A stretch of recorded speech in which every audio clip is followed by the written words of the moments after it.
Hello, I am the Ronan Bawn, and welcome to a twitch.tv/Ronan Bawn live stream on twitch.tv/Ronan Bawn. How you doing?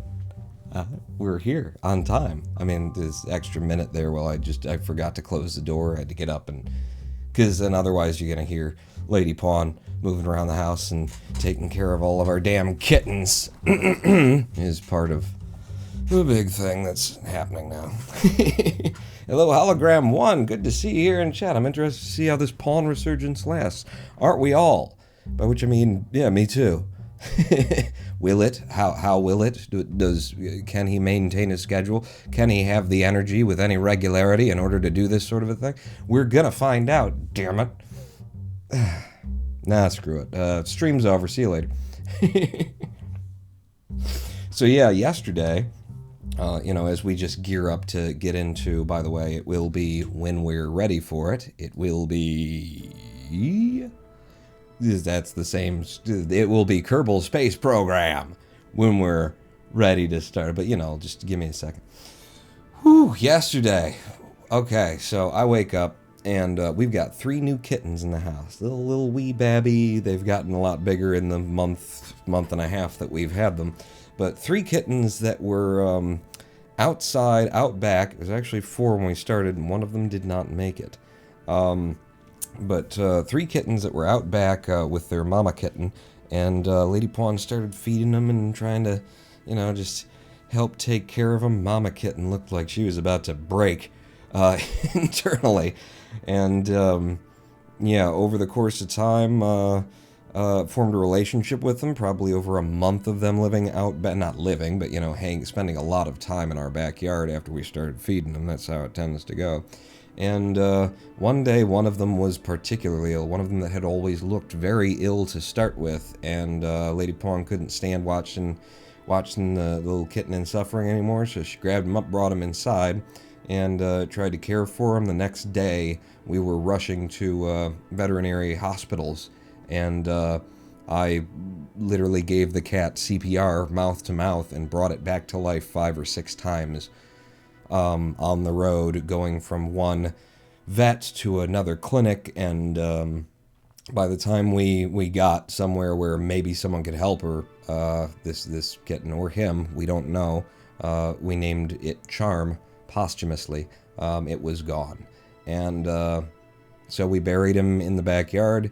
And we took the other 3 kittens in. And yesterday, I woke up after a month and a half. The kittens are they're happy. They're fat and healthy and all those things. I wake up yesterday, and first off, one of them's puking.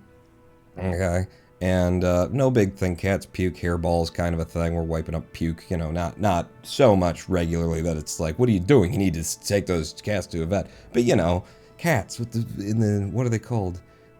Gizzards. No, there's a word for like that hot dog compression of hair that they lick off of themselves. It's geezoid, bizoid, rhezoid. It's something. The words is very onomatopoeia. It sounds gross, and it is. I see one of the kittens puking, and I go out to clean it up, and I'm wiping it up with the paper towel, turn it over, look at it, and worms. Like big, long, white, translucent worms. And a lot of them for one kitten that's about this big that you pick up with one hand. So he's got worms and he's puking them. Like half an hour later, after cleaning up the worms and saving the worms, incidentally, putting them in a little baggie, and they started to dry out later, so I put some water in there to keep them alive so that we could show it to a vet. About a half an hour later, I realized I haven't seen Tammy in a while, like since the day previous, and I go down to the basement where they tend to, hang out when they don't want to be around humans, when they want to be left alone. And sure enough, Tammy is there and hunched up and eyes just glassed over and tears formed at the bottom and tail curled around her, just clearly in pain, and looking really sick, looking sick the way that the first kitten that did not make it was looking. I'm like, oh my God. So I don't know if you've tried to schedule a veterinary appointment since the COVIDs, but everybody is, we can schedule you in about 3 weeks to a month from now. So I managed to find a vet that does take walk-ins that is nearby, and we go down to the Francis Animal Clinic and Grooming, something like that, but Dr. Francis. And I called him up at like 2:33 or something in the afternoon, and his website says he closes at 7. The man tells me, come down at 7:30. You may have to wait. I'm like, okay, good. I found anyone who could actually get us in today. I've got one cat looking deathly ill, the other one puking up friggin' pounds of... It was just one puke, but it's a lot of worms that came up with that puke. Is this what you tuned in for? Being grossed out by cat puke? Because it's what we're going to do for the first 15 minutes. But so we head down to Dr. Francis. We show up at 7:30. We wanted to be there early, but I don't know if you've tried to put 3 kittens into cardboard boxes simultaneously. It ain't easy.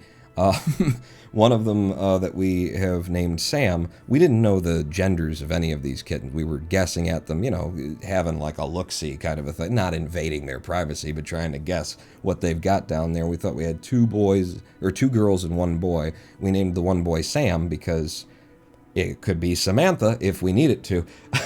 Sam, who it turns out is Samantha after visiting the vet. Sam is the one who it has taken us the entire month and a half that they've been with us in the house to get to the point where he's being, human sociable, where he doesn't just immediately run from us as we walk through the house. Just very skittish, you kind of got to corner him, and then he'll let you pet him, and then start, purring and that sort of a thing. But he's very skittish. We finally, past a couple of days, he's been more like, hey, you guys walking by? Okay, I don't feel the need to run away. And now today we got to grab him and shove him in a box. Well, he didn't like that so much. He ended up running into a room that we had to close the door. Lady Pong goes in there. She describes it as the cat ran up the wall in attempts to get away from her. She had to move furniture around. We're trying to get out the house, get down there by 7:30, and she comes out bleeding profusely from many a location on, I think, both wrists. But she got him. We got him in the box. Duct tape the box shut. We don't got crates, and if we did, well, they've all got fleas. So we want them in a box instead for taking them to the vet. So we finally get them down there. We arrive at 7:30, 7:29, that sort of literally 7:28. We are, walking in. And the doctor is Dr. Francis is right there in the waiting room. Before I can even come in, he's got 4 people sitting in the waiting room, COVID. So he walks out and says, who are you bringing in? I say the 3 kittens. He says, okay, can I ask you to wait in your car and then we'll come and get you? Okay. 3 hours later, and we had been visited by Dr. Francis at least once before, and then by his let's just say nurse, as well, in that time. But it was 3 hours. It was 3 hours of waiting in the car, 2.5 to 3 hours of waiting in the car. And we come in, so 7:30, we're coming in at 10:30 p.m. There's a vet that has hours listed as we close at 7. He's keeping it open until 10:30 p.m. in order to take care of people who need, animals taken care of right now. And so we get in, and all 3 kittens, and get the whole thing, and just, here's some paste for their nutrients and deworming, and then here's oral and a eye drop, nose drop combination for the cat that's really sick, and here's what you should do, and keep them separated because we're going to get rid of the fleas. Yeah, and we've got 2 cats here, so now they all got fleas. If the 3 kittens got fleas, then the 2 adult cats, 5 years old, are going to have fleas now, So yeah, we were at the vet until, I think we were walking out of there well after 11 p.m., maybe more toward 11:30, because once we got to see Dr. Francis, this man takes his time with you. He's not fucking around. He's not, the reason why we wait so long has to do with the fact that he's in no hurry. He is here to help, but he's an older dude, and he is going to take this at his pace, and he is going to enjoy his work, and I fist bump that, Dr. Francis. Thank you so much. I had no problem waiting 3 hours, considering, the situation, how hard it is to find a vet at this point who will accept a walk-in. So, yeah, now we've got the 3 kittens. The sickest one is in one room, separated from the rest of them. The 2 other kittens that definitely have fleas, they're locked in another room, and they all got their own litter boxes. And now we got to start like a week-long treatment of getting rid of the fleas and getting the one that puked worms and the one that was just really, really ill, healthy enough that Dr. Francis will feel comfortable giving them the anti-flea medication that otherwise, if their immune systems are, down, then it could make them sicker. So that was my day yesterday. How you doing? And hologram 1 is just, hi, you're chatting for all 14 people here. When you get to post kitty pics in the Discord, though, I should. I've taken a lot of pics of them. Cats puke all the damn time, stupid overeating morons, indeed. And then the hairballs, the gizoids, there's Z's in it, I'm sure. My dinner just arrived. Less worms, please. Could you say it's like herding cats? It's like getting torn apart by cats. I have a Samantha who is exactly the opposite. Like, not... Samantha is actually very friendly. Sam is the one that's not... Yeah, there you go. You're right. All right. Thought it was a girl named Samantha, then found it was a boy. Oh, I see. Still call him Samantha, though. They don't care. I'm definitely still calling Samantha Sam, and it's so hard for me to start saying girls, because I've had 2 boy cats in this house for 5 years. And it's just every time I walk into the cats, hey, how's it going, boys? And there's 3 girls standing in front of me and 2 boys. It's just hard to get out of the habit. How did Paws and Bags feel about their new housemates, anyway? Paws immediately made friends. I mean, within just a couple of days, they were, like, playing together and stuff. Bags is a more standoffish kind of a guy. It took him several weeks to come around to stop being, like, hissy and combative. And even now, he'll still, like, hiss occasionally at him. But he's definitely... cool with them now. Didn't have, we had that threat moment. You bring a new cat into a house where there's already cats, you have that moment where, like, the 2 cats that have been here see the new cats, and then they're like, what are these new cats doing here? And then one of the cats decides, I don't recognize you, who I've been living with for 5 years either. And, they can actually, that's a thing that happens with cats. If you introduce, like, new cats into a herd, they can suddenly decide that they don't like each other, even though they're brothers and have been around together forever. So we had one of those moments, and with Bags, I actually had to get, like, all dad energy and get in there and be like, no, oh, you want to fuck with them? That kind of thing. You can fuck with me. But everybody's cool with everybody right now. In fact, they're very disappointed to be separated at this point. We're quarantining them inside the house to try and handle the flea problem and not have it be, we got rid of the fleas on these 3 and now these 2 got it and now they're bad and now the 3 got them again and then the 2. But so yeah, it looks like the next week of our lives is going to be basically kitten wrangling. Mine never actually hairball, which is nice. Oh, have you shaved him?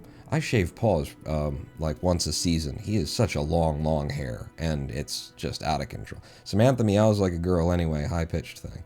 That happened with my cats before, too. The combative, oh, here's a new cat, and then they're like, who are you? Someone they've been living with for years. All right, that's enough cats. I just wanted to share, like, my night and yesterday with you. A man with chronic fatigue syndrome on his feet for 5 hours is a thing. And honestly, I drove home, and I shouldn't have drove home. I drove worse than if I would have been drinking. Like, the drinks would have made me drive better because it was the first time I've ever experienced, brain fog, which is part of this. I've experienced brain fog many a time with this disease, part of this disease, but where I experienced brain fog, but couldn't feel it. Like, I couldn't tell that I had brain fog. Like, usually I can just like, oh, yeah, I really feel like I'm disoriented and I'm not. I couldn't tell. So I'm driving, and the only way that I can tell is that I suck at driving, and I'm stopping late for all of these signs, and then we get home, and I need to back into our lot that's next to our house. I backed up, like, right over the sidewalk, and then couldn't get the truck's tires, the front tires, over the sidewalk, and I still didn't realize that I wasn't in the right place where the, ramp is, and I just, like, kept doing this and this and this. Lady Pawn's sitting next to me thinking, what the hell is he doing? But she doesn't stop me, and eventually I get it up and over, and then I look forward when I park it and see my tire trails, and I'm like, did I just do that? And she's like, yeah. I shouldn't have been driving. Like, first time I've experienced brain fog and not known that it was happening, which is pretty dangerous, honestly. Let's see. One because he never wants. Oh, I gotta actually start the Kerbal, don't I? So we're relaunching the Ronin Pawn channel. This is the second of, 2 live streams since being away for a month, and since things were just kind of waning quite a bit over a period of time, and I'm back, and I got nothing on the schedule but Kerbal every Tuesday, every Thursday, every Sunday. This Sunday is going to be a creative build I've got in mind for it, but for today, we're getting back into the new career mode. It's a moderate level skill level. You can change it from easy, normal, moderate, hard, whatever they've got. I set it to moderate, and apparently we left some debris in the ocean there. Just curious what it is that I think it's going to be SRBs from one of our failed moon flyby launches. What do we got? Oh, no, it's decouplers. It's radial decouplers. Okay. We got a couple of, let's just pull those in. We don't want to litter, and there's money there. And I've been surprised how, it's not as though we've been cash poor, but we haven't had the funds to upgrade the facilities. I think I'm liking this moderate level of difficulty, because it is putting a little bit of pressure on me, at least in the early game, to manage my finances. We've got the VAB still at level 1, and if we wanted to go to level 2, I have enough money to do that and then launch one ship, maybe. So that's tight, and I like it tight. I actually prefer... but... So that's where we are. So far in our missions, we have gone to the moon, Assume we did everything else. The atmosphere, orbit of Kerman. We have done a flyby of the moon with this ship that I'm about to pull up, which is the Mighty Moon Mark III. And we originally wanted to use this Onion reentry module, which is just the worst part that any DLC has ever included, because you can start with this part. They put it in, you open the game for the first time if you bought the whole game, and this is one of your options, and this is the most aerodynamically unsound, huge amounts of drag, no reaction wheels piece of crap. I bought into reaction wheels so that I could use this aerodynamically unsound piece of crap. Put a reaction wheel on it. We could not get the damn thing to brake like 16 kilometers without the ship flipping and toppling. And since we're still working under this parts cap limitation of 30-30, I can't add fins unless I get rid of something like landing legs, which might be important when you're trying to land on the moon in that significant gravity well. Inside our bay, we've got a barometer, a thermometer, one extra battery, which is locked down in case, we need it. 2 science mystery goos, and the crappiest antenna known to man. But yeah, that's our ship right now. It doesn't quite make orbit on its first 2 stages, on the lifter stages, but it works out pretty good in transferring over to this stage at about the right time, so that we can be dropping all of this in atmosphere, finish off our circularization, and go to the moon. And we ended up, I believe, with 1,300 meters per second of delta V once we were at sort of the flyby position of the moon. And I don't know, because I wasn't looking at delta V maps, because I was, it's the first day back. I'm like, let me just see what I can remember. I don't know if 1,300, when we still have to capture the moon, land it, and come off of it, is enough. I don't think it is. I seem to remember that capture of the moon, I feel like it was 300 meters per second of delta V, maybe down to 180. These are the 2 numbers in my head, either 180 or 300 meters per second to capture. And then the most perfect landing that you could possibly do, excellently done suicide burn, would, if I remember right, be like 550 or something like that meters per second of delta V to land, and then whatever it costs you to land is kind of what it costs you to get back up, and then you gotta get home, you know. So yeah, I don't know that 1400 is enough to land on, but I'm thinking just to warm up here. We already got a ship built, already flies and everything. Hello, crispy critter. Are you prepared for Devil's Night? I mean, the shotgun is always loaded. If that's... We've got, because we did do the flyby, I didn't grab Orbit because I wanted to make all of the money that I can, and now they're offering me Orbit. So it's not a lot of money, but as pressed as we are for it, it's definitely worth picking up the... What are we looking at there? 30 on 46, and then with the 16 for an advance, the 700,000 Kerbucks that we'll get from that. So we're going to do the orbit of the moon, and then if there's anything else, temperature surveys of the moon. Okay. No, let's go look at the moon then, in the tracking station, and see where these things are. We could put in polar over the moon, and that would pretty much guarantee that we could get all of those temperature surveys done, regardless of what kind of delta V we've got. Okay, and there's 2 different packs of them. 8.8, 10.7, 10.9, so that's very low to the moon. Still within the safe range on the moon. I'm pretty sure nothing on the moon is as high as 8.8 kilometers. Not perfectly sure of that, but I think so. And then you're at 8.2, you're at 8.5, 9.5, and 8. Okay. I'm willing to do some thermometers by putting polar over the moon. That would make our trip very much worth it. Since this is a resurgence, you know you got to do another Pawns War at some point. With the XCOM? No. Well, probably no. 2 separate contracts for lunar temperature scans. And we have an upgraded mission control, which we could do to take all of those contracts at once. And that would make an incredible amount of sense. And be an excellent investment into our future that we can't afford right now. And then I did that thing. And by the way, what do I get with that? Flight planning. I can now do, you know, maneuver nodes and stuff. That'll be helpful. So 2 of these for temperature surveys of the moon. I'm not bringing a moonstone back. I'm not even going to try and land with this ship that was designed to be able to land. It's close.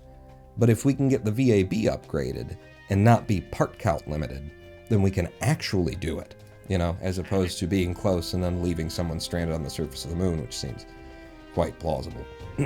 So this is a huge lot of money to grab for doing that. So yes, give me that. And then there should be another temperature surveys from the moon somewhere in here. And also just a huge grab of money. Totally worth it. Either one of these contracts pays more than what it just costs us to buy into the upgraded mission control here. Is there anything else that I want to try and do? Ooh, we get the rescue missions. I forgot about rescue missions. Those can be fun.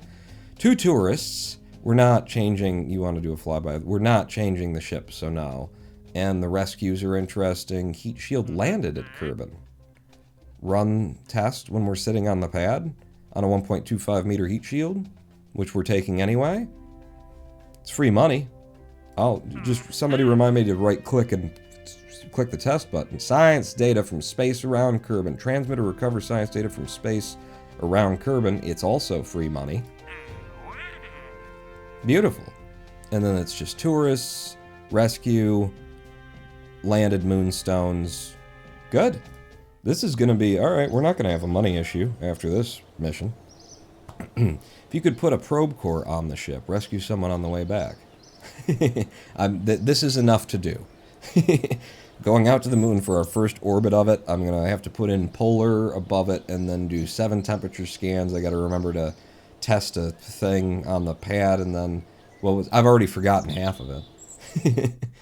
This was not a clean, easy ship to get our lift off,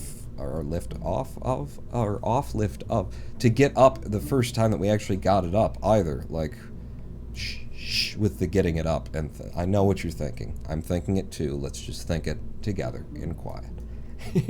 But I don't remember this being like a nice, stable, easy ship to fly. Val well, she hasn't orbited the moon, and I don't want Jeb to outrank Val at any point. Val is definitely, unless she's dead. And let's not have that happen. So Val will be flying this. Just going to check everything, even though we know that it works. But it's liquid fuel, firing at the same time of the SRBs to get a little bit extra vectoring authority over it, but running at a very low level. And then we break off those SRBs, drop them in the ocean. And then we break off the upper stage. We go to the moon and come back. We're definitely carrying more liquid fuel than we need for a simple orbit of the moon. But that's fine. It's 14,000.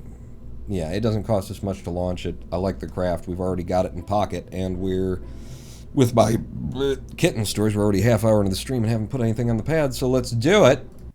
Put her out there. First stream of viewers that I catch in months, and you are on about getting it up. Hello, Iron Tory. Welcome to what I hope to be the channel for a while. Kerbal Space Program. Tuesdays, Thursdays, Sunday. Watch it. Creative build is the idea. We haven't done one yet. And this first Sunday, I could completely just not have the energy or strength, be asleep. There's all kinds of things that could go wrong at any point. But I'm making the effort. I have committed to the idea of commitment and nothing else. Committed to making the effort, and then if the effort it's not reasonable, then I just won't. Replace your gear with fins before launch. We're not landing, and you're not wrong. You're not landing. And wrong you aren't. And Yoda, yeah, that's a good call. We know that we're not going to the surface of the moon on this mission. Don't want to until they give me the contract, because I want all the monies, which means these 3 landing legs that we took forever to try and get in just the right pretty friggin' place can be replaced by just the little basic fins, or I could buy into proper like winglets that would give us actual control authority as we go up. You're gonna buy into them sooner or later. They're kind of big, and I like the idea of working with the smallest things that I can. 3 of these will give us the kind of drag that we want to just stabilize. That's 2. All right, well, I'm pretty sure I pressed the X button twice. Kerbal just, listen to me when I do press the X button twice. Any mods, or is this a stock game? All of the mods that I've gotten here are visual and audio only, nothing that is game-changing. Yeah, including, we got Chatterer, we've got Restock, which is what gives us all of these fancy-looking different textures, which really gives the game a new smell for someone who's played it as long as I have. Nothing else has changed. We should be fine on everything else. Val should still be in the cockpit. Yeah, put it back out. So yeah, I don't have the usual mod that I used to play with, which was, I think it was just science with an exclamation point, so you have to say it. Science! Which would tell you when you were in a place that you didn't already have. Science! Not even using that this time. I want to keep the mechanics of the game pure and true, and also minimize on the amount of mods that can increase the frequency with which Kerbal Space Program likes to crash. Or at least used to. It's been a while since I played it. This is the first time I've seen a 1.12 version of the game. Maybe it's gotten better. I presume not. Sorry. Ablator has 80. We could have reduced that to 50 as well for a return. We don't need all of that 80, but it's fine. Oh, well, and since you're noticing it, Pawn, that's your first contract, isn't it? Pull the contracts up, because if we just, from the pad, click on our ablator, and there's supposed to be, that's the decoupler. Why don't you, I'm not hovering, there's the ablator. Run the test. Boom. We just made $4,000 or something like that. Mission number 1 complete. All right, let's take a live stream break. I'll see you all back here in 7 minutes. Hope my fins don't get booped off by the boosters. They'll be fine, probably. We're not going full throttle on those liquid fuel engines. In fact, with the fins, we might not even need to do this, but we're going to fly it the same way we always have. We've got the correct direction on the ball, which was an issue with a version of this craft that I had. I think we're ready to go. Houston. Yeah, Bond. Yeah, I'm trying to clear the comms. I'm trying to talk to Houston. What do you think I'm... What do you think I'm asking for, Houston? What are we always doing here? Blowing things up? Yes, but what's your contribution? Making fun of you after you blow things up? And before that, though. Oh, the countdown. Alright, in 3, 2, 1, fire! And an incredibly slow liftoff with the TWR I gave. We were having so much trouble getting it to fly up that it got a 1.3 TWR for the liftoff. I don't want to turn even too far off of like the top dead center for this. And I do remember that this ship has a little bit of drift to it, both to the south and to the west. Okay, can we just hold that without flipping?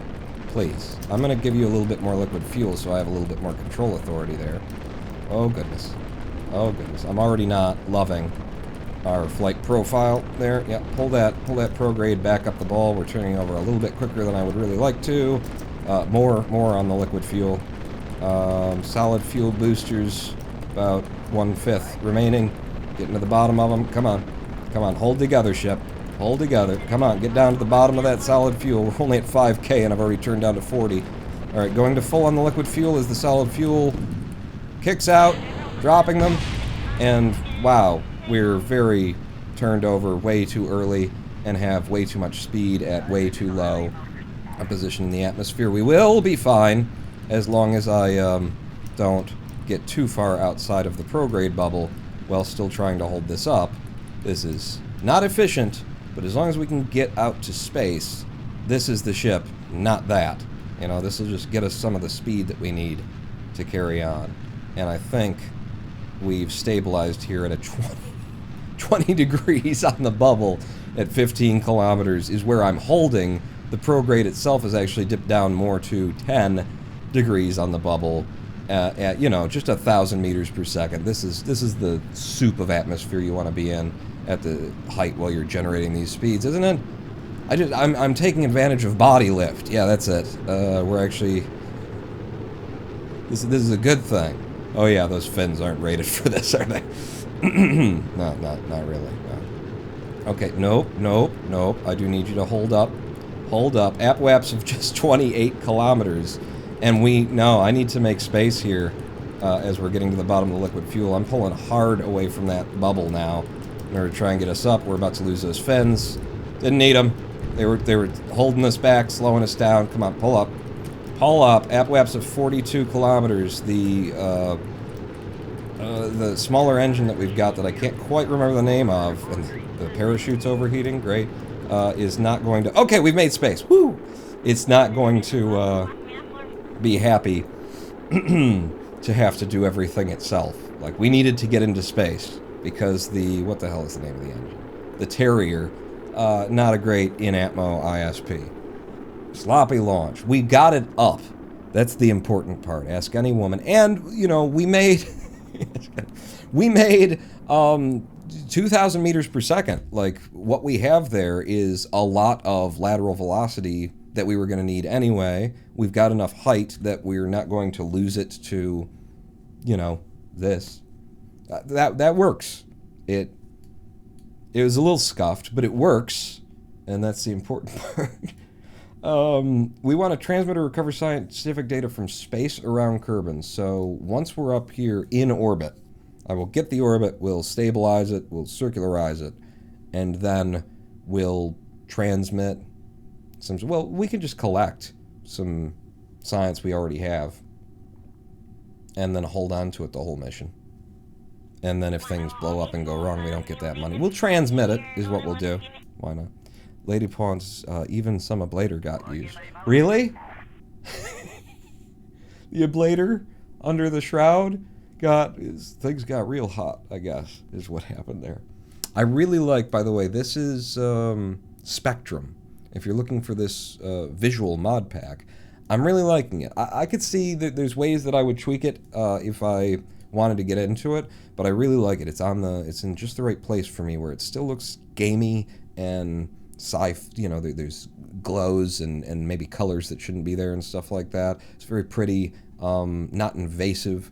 I especially can't stand it when you are using a visual pack where it replaces the skybox with something that's really high resolution, because those tiny little points, every time you like move the mouse back and forth, they just they don't look good, especially on a live stream.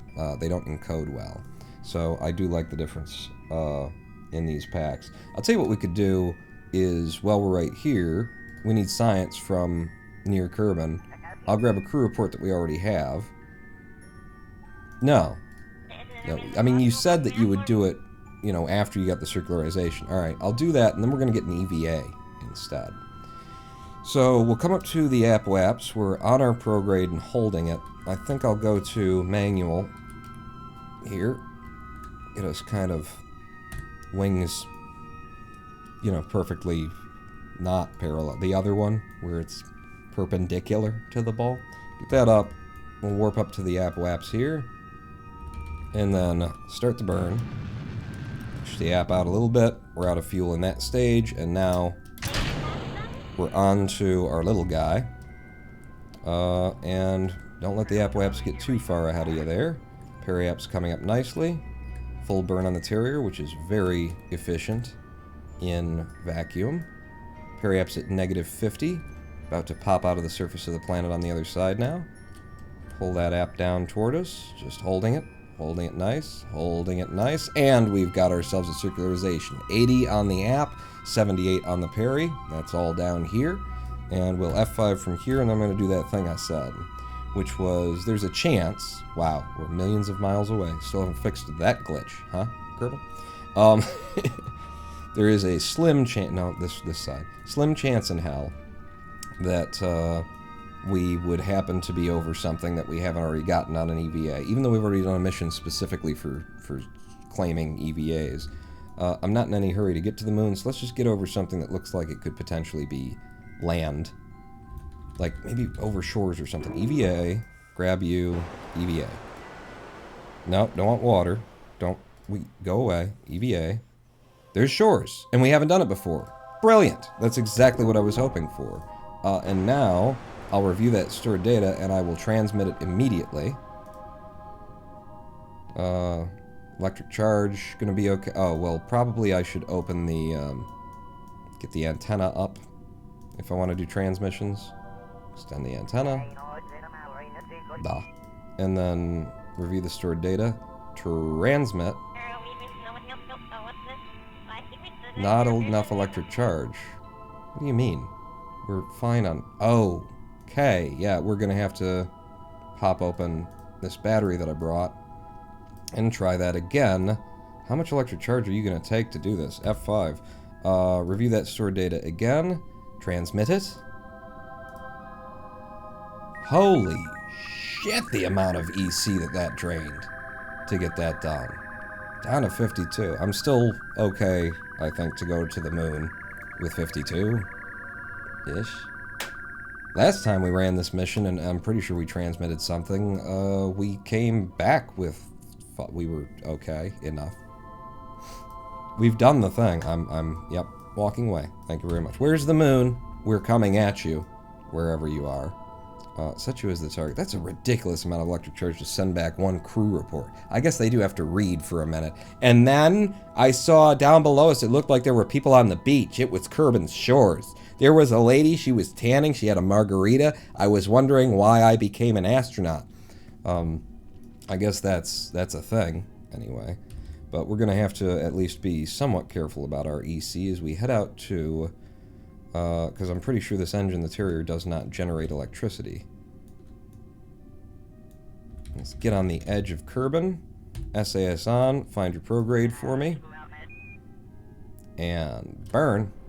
Yeah, no electric being generated for that. So we've got the moon right there. We're burning with it just as it rises on the horizon, just as we could potentially start to see it from where we are if we were, you know, in a mode that, you know, where we could actually see. There's the moon.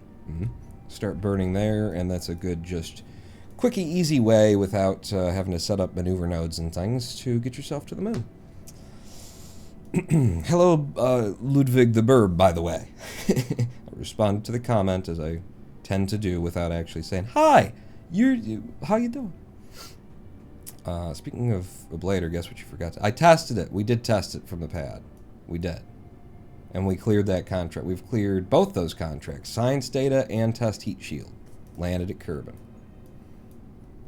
Alright, so App's out to the Mun. And we want to come in polar on this thing. We're into the SOI. We need to be incredibly low to the Mun. Why do you keep saying Mun? Mun.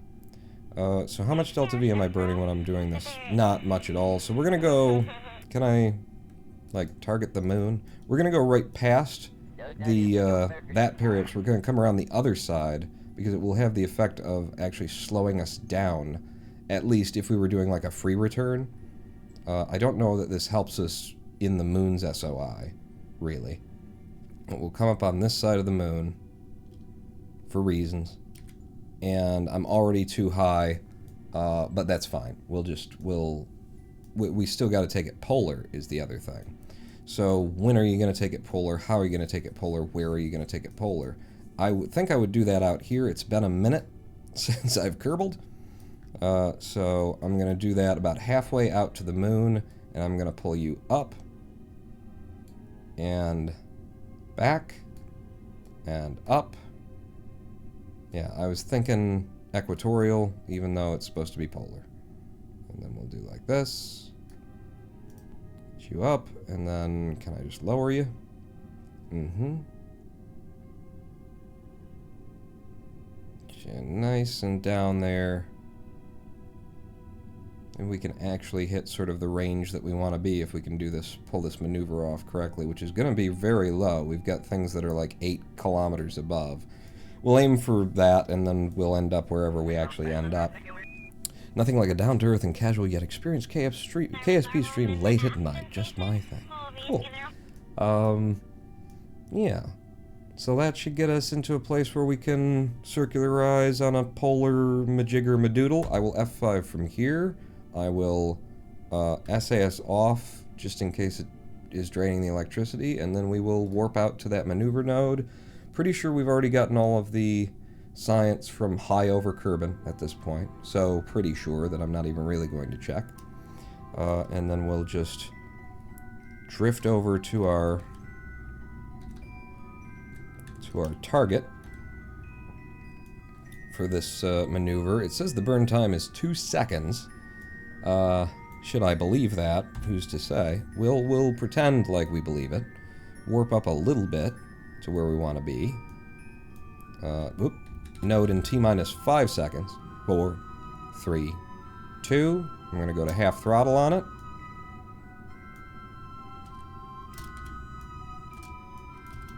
And our real periaps, if we could see our real periaps, if we could see our real periaps, if we could see our real periaps, if we could get our real actual periaps. Is that it? No, that's if we could see well, I could just read it down here. No, because that's the orbit of what we're and now or something. What? This game. I'm just gonna say that it's close enough, and then we're at 4.9. Jesus, game, it actually is dropping inputs on me. 8,120 meters. That's the height of some of these things. 8 kilometers, 10.7, 10.9. So yeah, we're in that realm. That's where we're going to have our periapse. 1:45 a.m. for me, and I have to work at 8 a.m. Oh, goodness. I know that this is a not great time to stream for Europe, depending on, your sleep schedule. And it seems like a lot of people who like to watch me are friggin' vampires like I am. So, I know that I'm starting at like 1 a.m. But we can change the times over time. I just had to pick something and get back on the horse, and I decided to ride it. To ride that horse, Daddy. What? I'm going to go ahead and make another maneuver node here, because wouldn't it be nice to get like a little bit of a twist once we're in place as well, and have a little bit of like timing indication to try and do this burn the most efficiently that we can. What are you showing me? Okay, no, that's just, it's moving my apoapsis. That's fine. And then put a little bit more on what... okay, there we go. And the periaps is coming up. Thank you. That's what I'm looking for. These maneuver nodes. It's been a minute since I used them. I never liked them or anything. And then a very beneficial thing is just behind where you can't actually see it is to go and do a lot of the work down here in the maneuver nodes where you can control the fineness of how much is getting done at any given point. But this one, I just don't want to. I don't think I need to. So a little bit more prograde. Get you up to 7.9 and a 9.2. And then move you around a little bit. You got a 9, and it's close enough. We're going to be, you know, figuring that out ourselves. Is there anything that I need to get that I didn't get in terms of science on our first mission from the moon? I don't think I do. I think one of our missions was... No, we don't even have, like, return science from the moon. We just need to orbit it and do the temperatures, which is technically science and everything. We're going to go straight to that, then. We're going to go straight there and just let the game handle it so that we can actually just enjoy some of the pretty. Moon approach. 8 a.m. to 7 p.m. shift on the phones all day. Are you not in a country that has socialism yet? Come on, man. What are these shifts? Why isn't the union representing your somethings?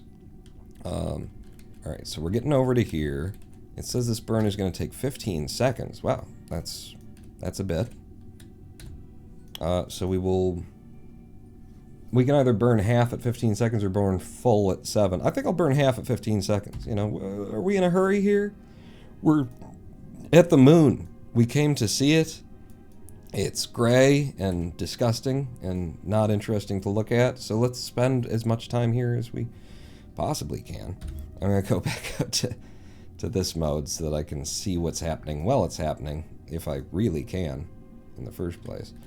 So right on that maneuver node, which I can't really see that well, when we're at T-minus 15, 18, 17, 16, 15, I'm throttling to half, and I'm going to try and make sure that I follow this this target as it goes, if it starts to move on me. Just pulling that apoaps in and down. Let's go ahead and get that as a held value on screen. And it's drifting right on me. And there's a 9. What do we got on the periaps? We've got 8,000 and 8,900. That is so friggin' tight to the moon. Am I safe to do that? And will I be allowed to do it that way? Clear that off. Okay, we're here, and we are just scraping the moon. I think we should have taken the moon rock mission. All right, catch up now again. I think we should take the moon rock thing, because at this point, Val could just step out on the ladder and just scoop. Give me a camera. No, give me a view like we're just above the surface of a thing. Snug orbit, that's clean. Now I'm just hoping that there aren't any, like, polar mountains in the moon that I don't remember that are up at 12K. But let's F5 just in case. And then what we're going to be doing here... Oh, we've trapped the antenna. What we're going to be doing here is a lot of thermometer readings. So I'm going to just go ahead and pin that. And how we doing on EC? 48.87. We spent nothing getting here. Three units of electric charge to get here. Don't need the SAS on at this point. And where's our first thing gonna be? Which way is the moon rotate? Let me just, yeah, so we're past everything. Our first encounter with, oh god, with the we can't warp because we're too low, because we're in the correct position. But so, with the moon's rotation, these are all going this way, right?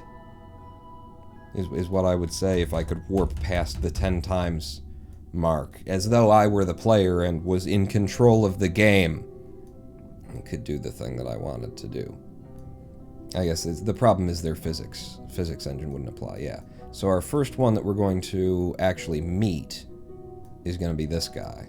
So let's activate navigation on you. And then what we're going to have to do, I remember the annoying nuisance of this. What we're going to have to do is, that's not, go back to the moon and focus that. We're going to go back to the tracking station and we're going to warp. And then we're going to come back out and then we'll go back to the tracking station. Then we're going to warp. You know, a little bit of a Mighty Moon Mark III. Sure, let's focus the moon. And the thing that I'm going for is you. So, get a little bit of not just 10 times warp going. Spin this around. So it's less than an hour to orbit the moon this way. Okay. And this is going to be our first guy. And you want us to be at above 8.2 kilometers. Is everybody above? Above. I got really low because I assumed one of them would be below. And they're all above, so we don't need to be this low. Let's go back to the game and make it so that I don't F this up by lifting them to above 10, because I think that was the highest. Let's go to 11K on both the app and the parry. Oh, Jesus, yeah. Have you scooped up a rock yet, is my question. And why would you put me back into this crappy camera mode?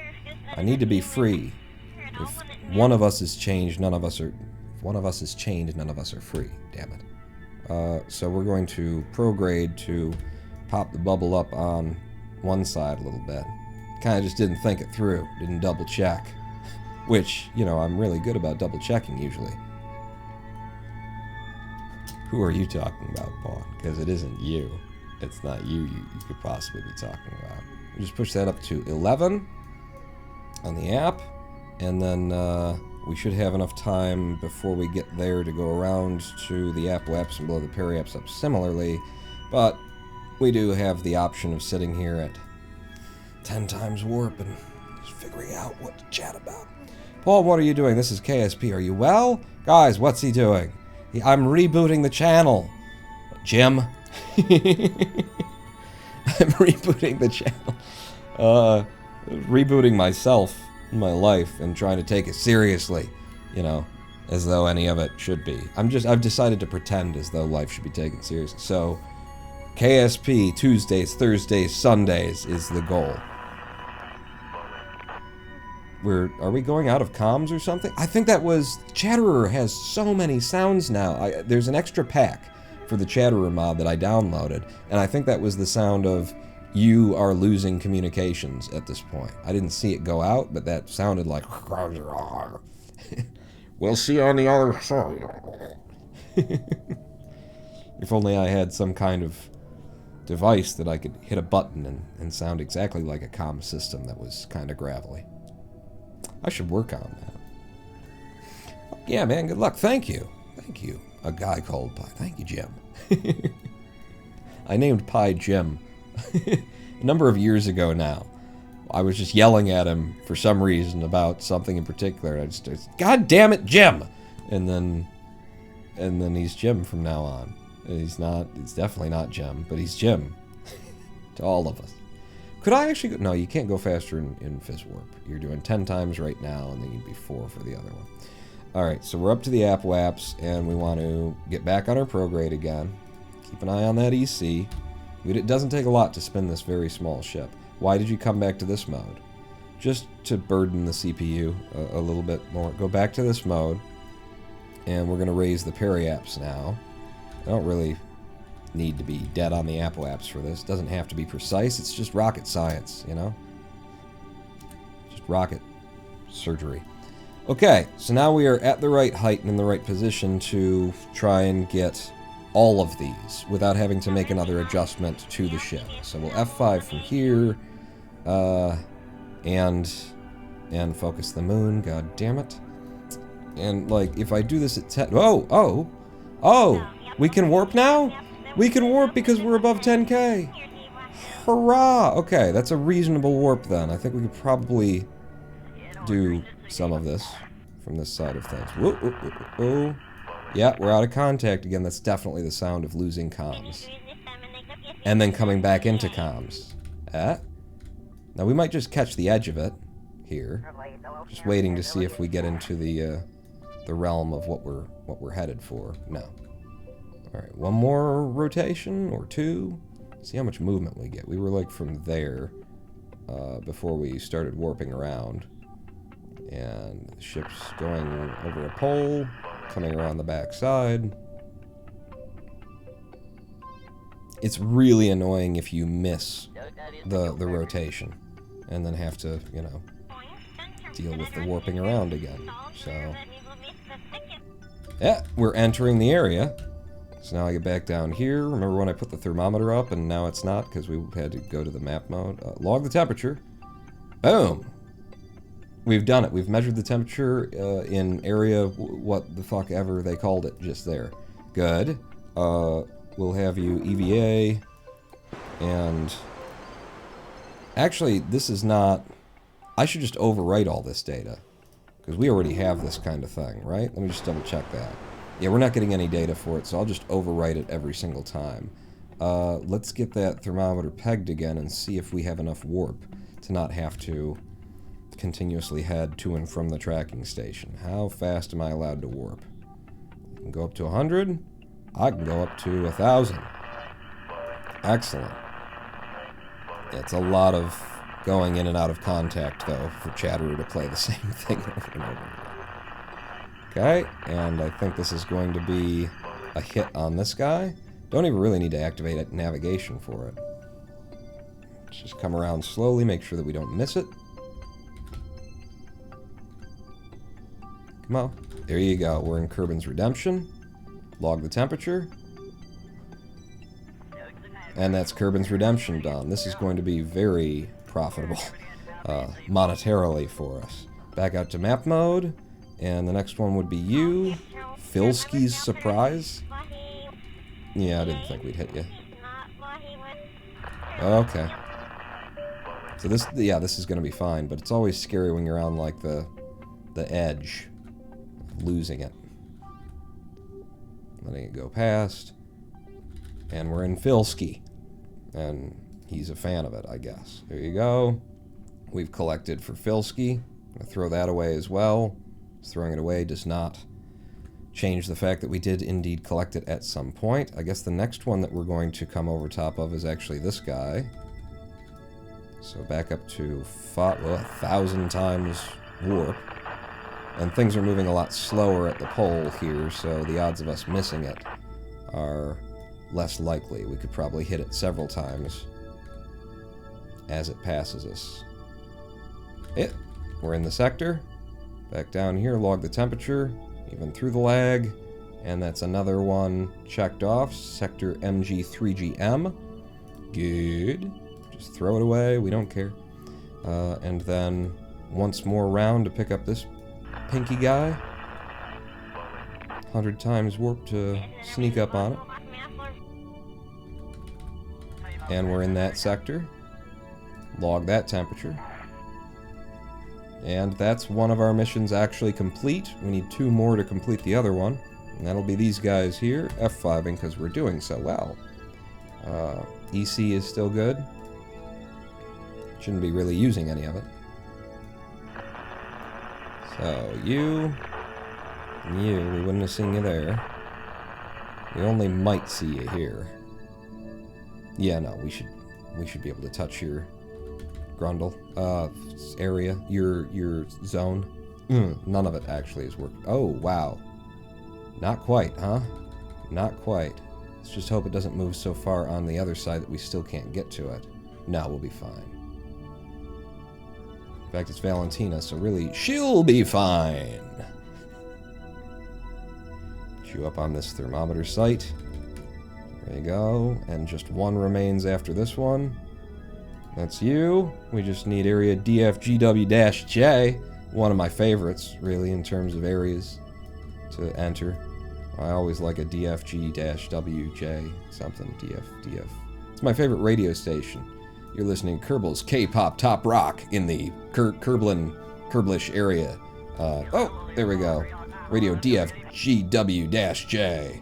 Log that temperature, and we have just made probably 300,000 Kerbucks by doing that. And it's done, so we don't even have to, like, get anybody home. We've also orbited, like, Val could just live here if she wanted to. What's our delta V right now? 1,199. So we've got 1,200 meters per second.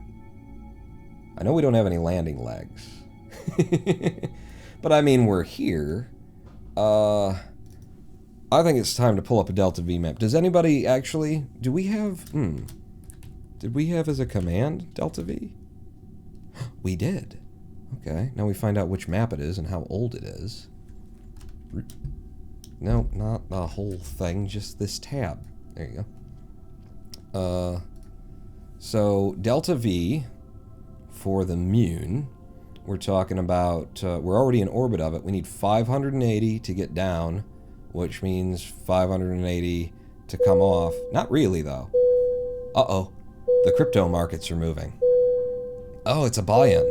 They must be coming back up. Opening new position. Okay.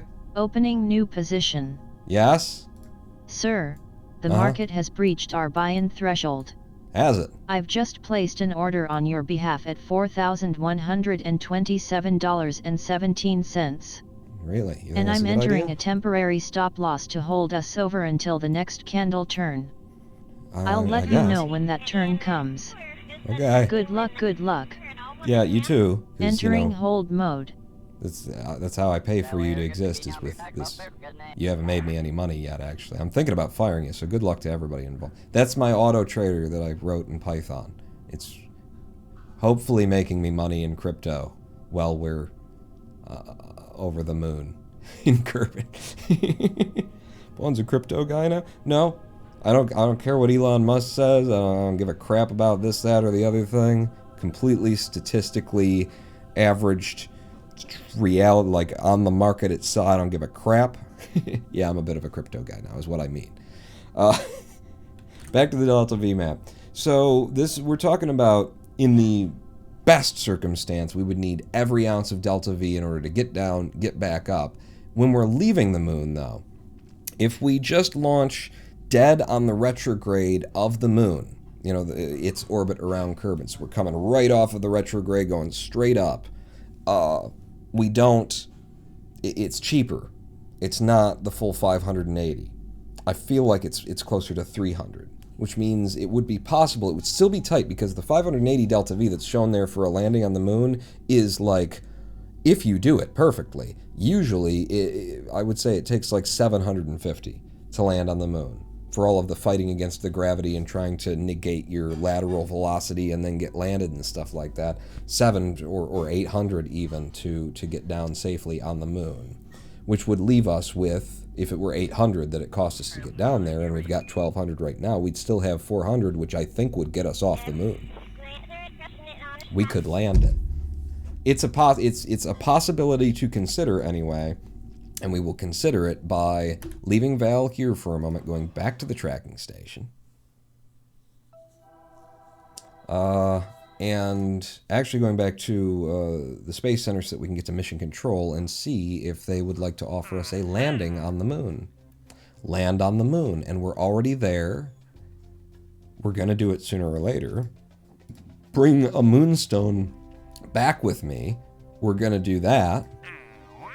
Conduct temperature surveys of Kerman. We don't care. And then rescue people and atmospheric surveys, temperature surveys of the moon. There's more of them available now because I completed the other ones. We are there.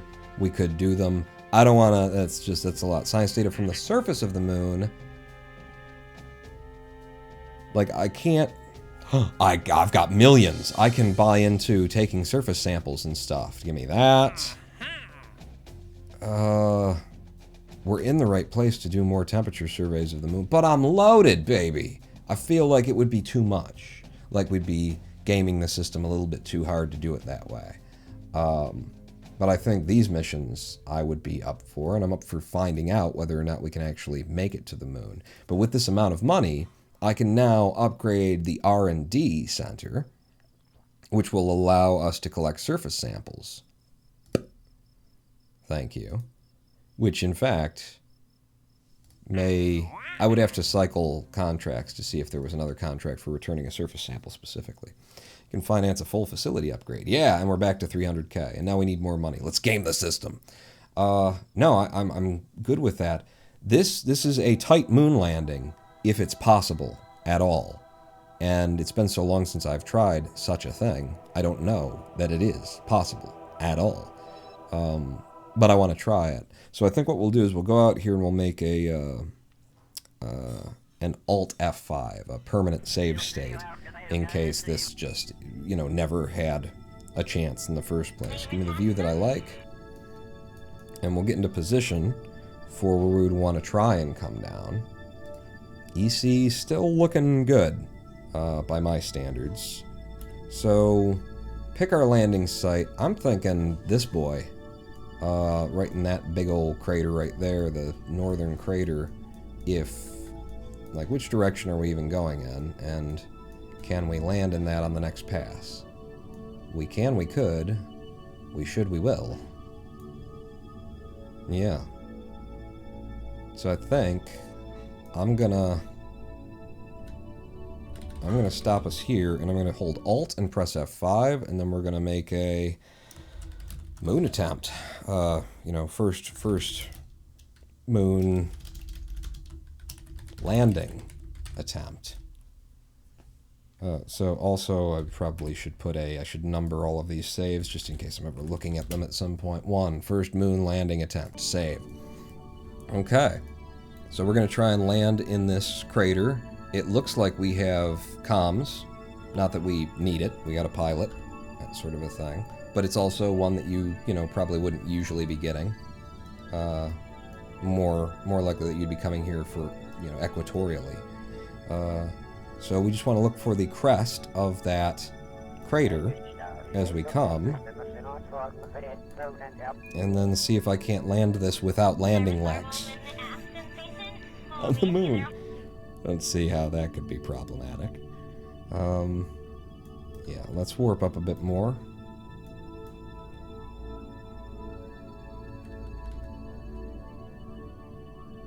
And see if we can start to see an actual crater emerge as we approach.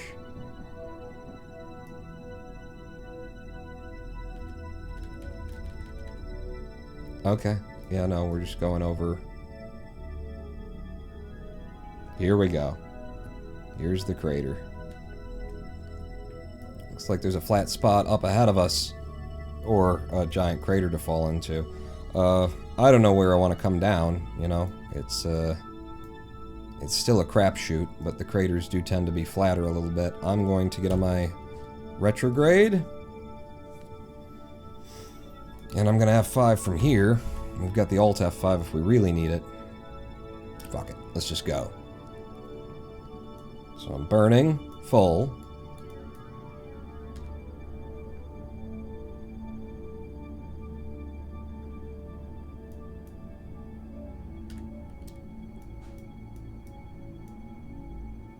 And watching my surface velocity. That could be good.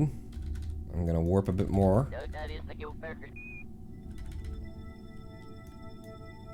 And then I'm actually going to use stability assist. I'm going to stay right on the edge of the ball here because what I'd like to do actually is just decrease my lateral velocity but keep going down. In fact, the way this is going, yeah. So let's burn full. Lateral. Alright. I don't know what kind of an angle we're landing on here. It's looking less good as we approach it. At 37 kilometers, I'm burning full just to see how quickly we can scrub speed. Looks like we can scrub it pretty damn quickly. At 2,500, oh, you need, yeah, no, you were looking at sea level, which I don't know if you know this about the moon or not. No such thing. How are we doing on Delta V? Probably not enough to come home. Alright, that's good.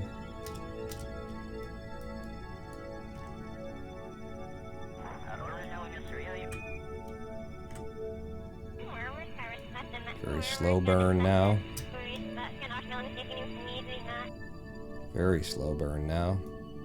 0.3, 3.2, 3 meters per second, 2 meters per second, 2.4. And a perfect touchdown on the surface of the moon. No landing legs. Let's go. F5. In case we can get home. I really need to, like, not use SAS. But it looks like I kind of have to. Let's be quick about this. Can I get away without SAS here? Be flat. Let's just preserve my electric charge. We're good. We're good! We done it. We're on the surface of the moon. We're settled. F5 again. Hurrah! An unexpected moon landing came out of that.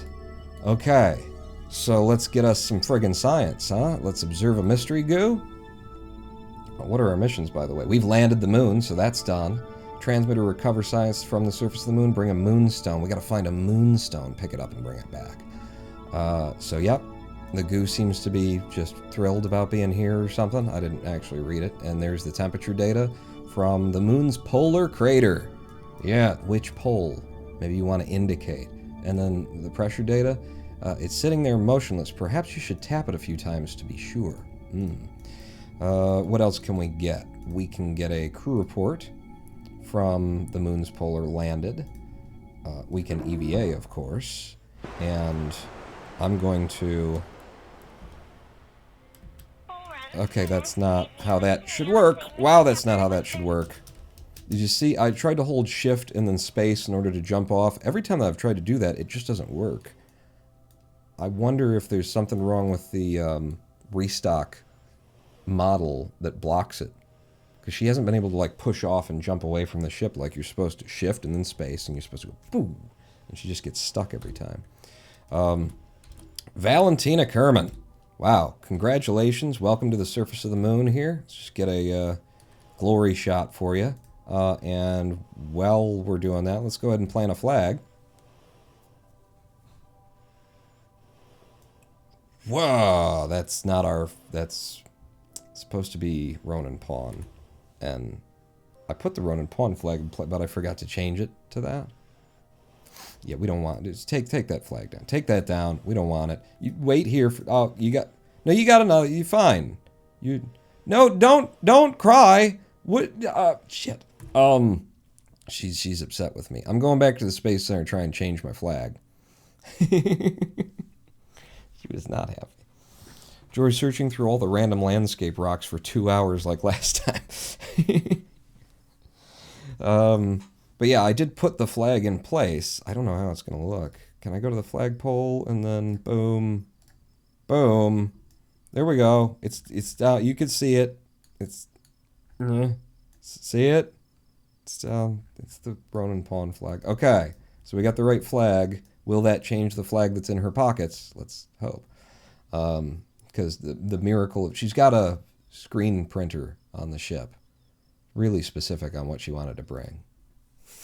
You can't fix this. That ship is forever flying under that flag. No! Surely not. Valentina, let's go fly you to the moon and let you play amongst the cheese, the moon people. That's how that goes. Pretty sure. You've got that symbol on your damn thing. Can we just, can I ship you?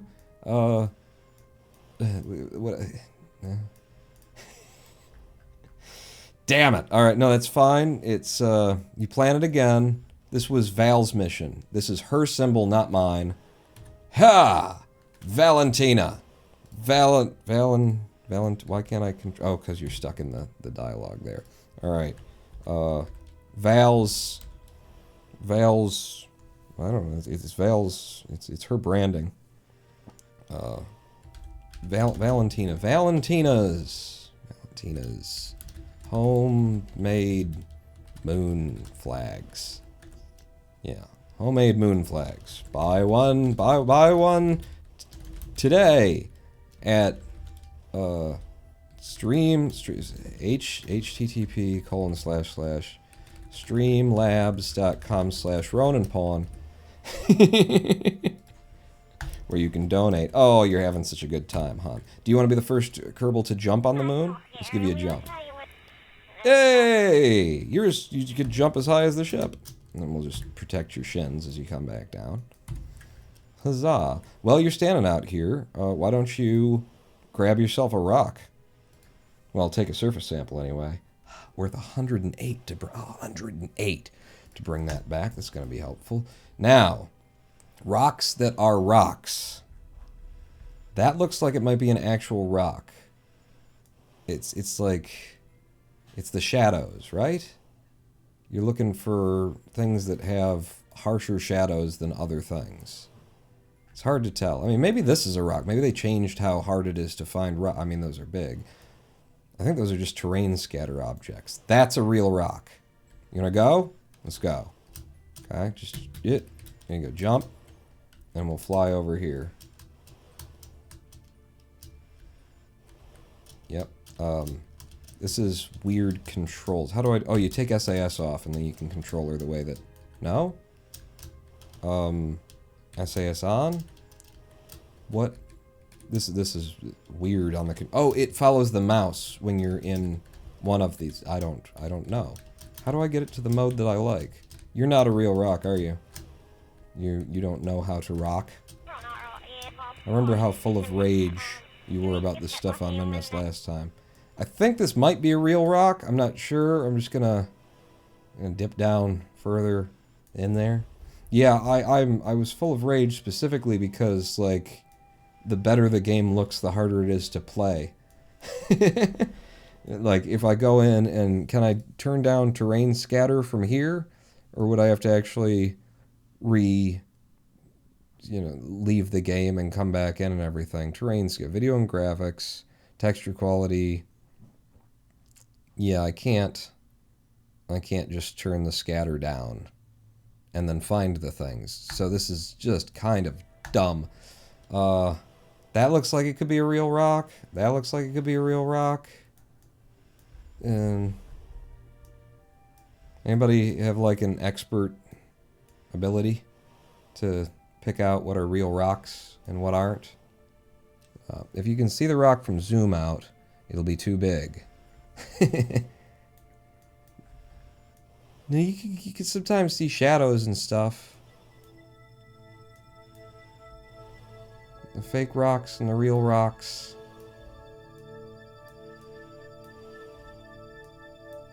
For those... That's a thing. That is a thing. That's like a little cratery thing, but that is definitely a thing that you can interact with. How are we doing on EVA? Fine. Prop. This is so wrong, how she's moving right now. Cannot see Dwayne Johnson anywhere. He's over here, and he's just looking great and doing better than ever. I don't actually know, but, you know, in the bird cage or whatever, I liked him. This is too big for me to interact or do something with, isn't it? What? F climb. F climb. F climb. I need, like, scientific stuff to interact with this, huh? It's a thing, though. It is a thing. What's that? Is that just a chunk of texture, or is that a rock? What am I looking for on the moon? Oh, I love it. Do you love it? I love it. That looks weirdly shaped. It also seems... Yeah, it's probably too big. What about that? And that's the same gritty texture? Shit. Could put a hammock in it. Nothing? Nothing? You can't. You could take a surface sample from while I'm standing on you. No, then you overwrite the current surface sample. It's not. Son of a bitch. Where'd we leave the ship? Oh no. Get the sun. Anybody got any ideas for how we could find a rock? Because I'm not going to spend my whole time out here for those about to rock. I'm not just going to be saluting people, you know. Also the difference in sizes of the rocks, you know, which ones you can pick up and which ones you can't. Like, if that were real, I could probably put that in my pocket. Are you real? Yeah, you're as real as they come. Okay. Yep. No, we know, Val. It's a hard life. We get it. 3-point something monoprop remaining. I'm just scouting a little bit. Ooh. That's tiny. That's a tiny little glistening point of light. I don't think that they'd terrain scatter something that small. I mean, maybe. Well, let's try sneaking up on it. Maybe it'll become real if we don't let it see that we're coming for it, you know?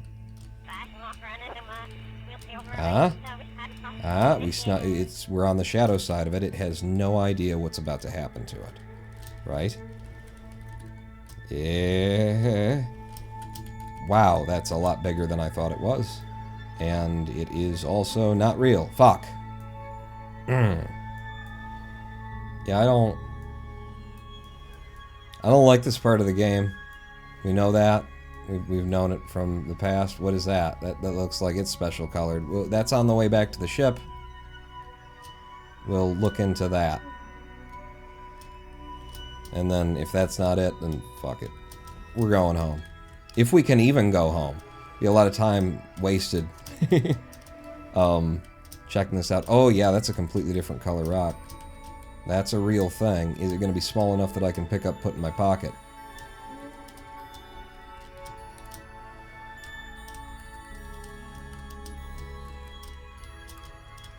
I mean, I know it looks small, but then you get, and then perspective and whatnot. Oh.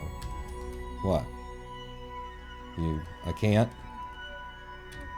Am I supposed to be on it or something, and then while I'm on it, I right-click the Kerbal, take the... No, I'll leave your thing up.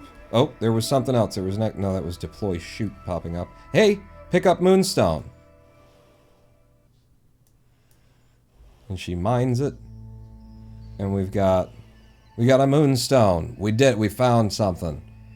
These grayish plain stones may not look like much to the naked eye, but we've seen our scientists literally salivating at the thought of examining one.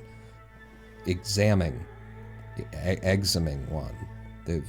Just taking the scale off this. Examining? You missed some. Return this to have it analyzed and gain all information about it. Okay? Jesus Christ, the whole thing's in my pocket now. Alright. I've played RPGs before like this. She's not going to be able to walk for... Oh yeah, look at how slow she is now for all that weight she's carrying. Finally got it. I found one. Having fun yet? No. But yes, now I am, because we found it. We found one. That's too difficult to actually locate a real one with the terrain scatter objects. They have so many problems with this version of... Let's all just cross our fingers for whatever KSP2 is going to be. Because there's so many, like... Did anyone think about gameplay here? Kind of things going on. A moon rock in your pocket, or are you just leaving the moon? Yes, I'm leaving the moon. You didn't say that, but I did just now. Alright, yeah, I can't, for some reason, actually control you, which is weird. The way that I would want, with just the mouse drag. I can't figure out what button I need to press for that. We're good. That's an F5. We have 486 meters per second of delta V to leave the moon, and we are polar, and I was all like, we can just fly directly off of the retrograde. We can still turn in that direction and, you know, blow, certainly. But this is less delta V than it took us to land that we have to get both off of the moon, out of the SOI, and home. So, Val just might not be coming home today. Or ever, but you know, that's fine. She can camp up here. She brought a lot of snacks. There's no other science that I could really do here. We've got everything on the way home. So if that's the case, I think I should get you out and just collect all the data out of everything, including the goo, which will make it unusable again. Fine by me. And that's all of the scientific data. I can also take the data out of here and then reboard. And I'd like to see what we've got in there now. We have the Moonstone. which is actually just an analysis and not the stuff. I don't understand. And then we've got a pressure scan, temperature, mystery goo, crew report, another temperature scan, well in space near the moon. For some reason that's of no value to us. I'll bring it home anyway. And then the actual surface sample. Okay. Close up. And we're going to F5 from here. I don't think we could make orbit if we needed to. But what we can do is wait for the moon to spin around like half a lunar month. Well, it's tidally locked, Pawn. Alright. So what we can do is we go straight up, and then we turn to what will still be our north. But mainly it's east, right? We want to go on the 90. No. It's going to be north for us, which would be in that direction, and then a bit to the east to head off in that direction. So somewhere in here, I'm going to be between the north and the 45 on the ball is what I'm going to try for this exit. I'm going to turn over as quickly as I can because we are so Delta V starved on this mission. Okay, SAS on.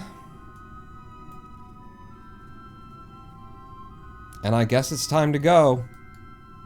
I feel like I should have a countdown, but I don't. I'm not even sure which direction we're going. We should be headed off in that direction. If Kerman is there, then we should be headed off in that direction. We'll see how this goes. In 3, 2, 1, go. You said you wanted to be in this direction. Yeah. So, and then burn. Hard and fast. Hard and fast. Gonna need a little bit extra height there to clear these bumps. Let's see what we're actually achieving there.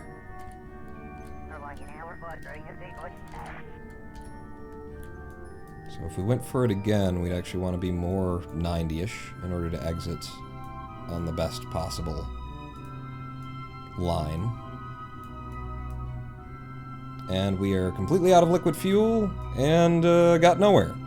Okay, good. Things are excellent, is what I'm gonna say. So for the return trip, number 1, you need the 580 that it takes to land just to come back up off, and then you need another 300. Is that more akin to what I remember? Hold mode entered. Thank you. Yes. Just a quick update, sir. Yep, that's good. We've closed the first candle of our new position and I've now set our true stop loss at $4,096.93. I will continue to keep you apprised. That could be good. Stop loss price updated. So yeah, just not enough of anything there. Alright. I looked at the Delta V map. I wanted to try it anyway. Could try and save Val's life or something? I don't know. What do you want to do here? I don't think it's worth playing with it, you know? I kept this F5'd because, you know, why even wait for the explosions? You know? We know they're coming. You guys want the explosions, don't you? Yeah.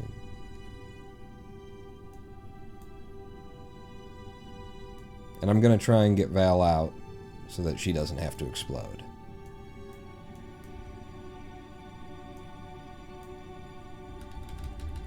Okay, so try to do that, and then I'm gonna EVA, jump off, jump off, jump off.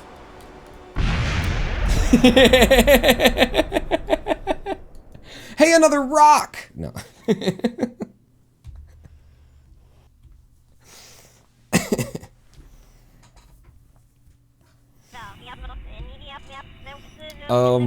But no, we're just gonna leave the ship here, and we'll, you know, come to pick her up. She completed so many missions for us. The only thing that we don't have are the things that we need to return from the actual surface of the moon. but the amount of cash that she's brought in for us off of there is going to make it real easy to come and pick her up. It did go poorly. So yeah. I mean, maybe we won't do it, this month, but she'll...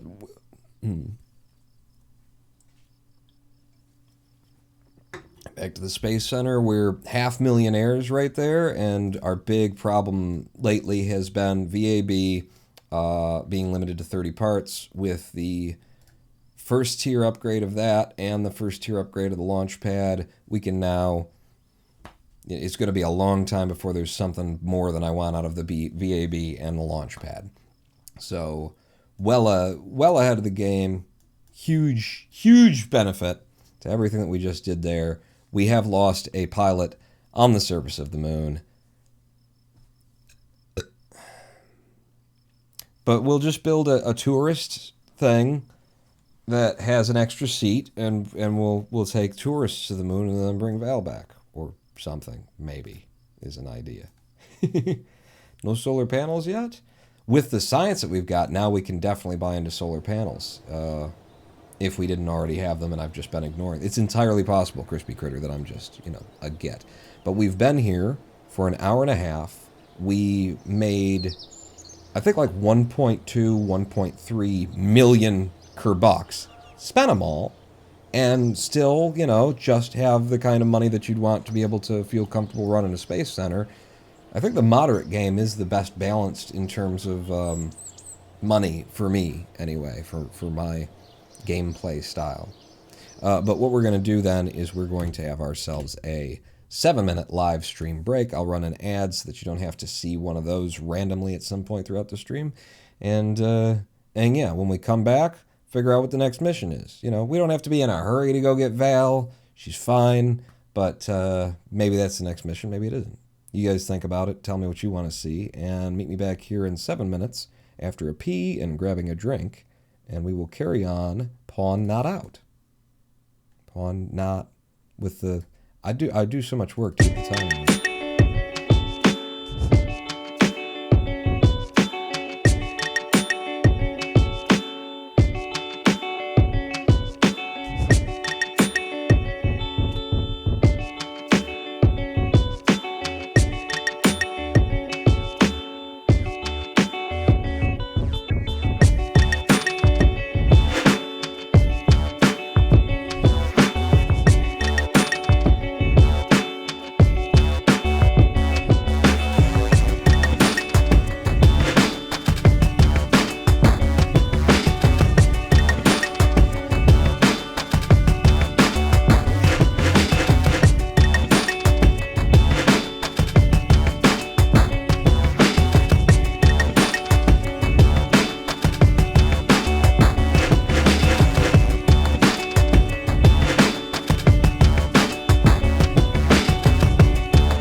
Wow, I'm so late we ran out of music. Hello, I am the Ronan Pawn, and welcome back to a twitch.tv/Ronan Pawn live stream on twitch.tv/Ronan Pawn, your only source for sitting around and waiting for the streamer to come back in complete dead silence.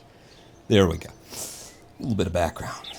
Yes, late Pawn as always. And the Light Guy 89 subscribed. 18 months, Pawn, how's it going? You always say that. But do you mean it? Do you mean it? Because it's going pretty well. We got a lot to deal with these kittens. Between fleas and worms, and one of them just being sick and needing eye and nose drops for the airways and things like that. But we're doing pretty good.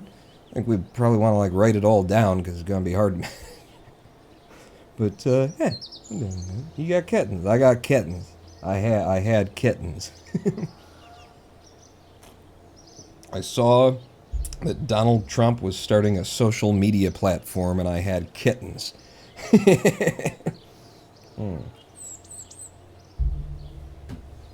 Welcome back to the space program. What we've just returned from was our first successful moon landing. We only lost 2 parts to overheating, and it exploded on the way up. And then when we landed on the moon, we only spent, I don't know, 10, 15 minutes floating around looking for a goddamn rock to pick up because of the scatter terrain. And then we only were short about 500 meters per second of delta V of coming home. So, boom, successful moon landing.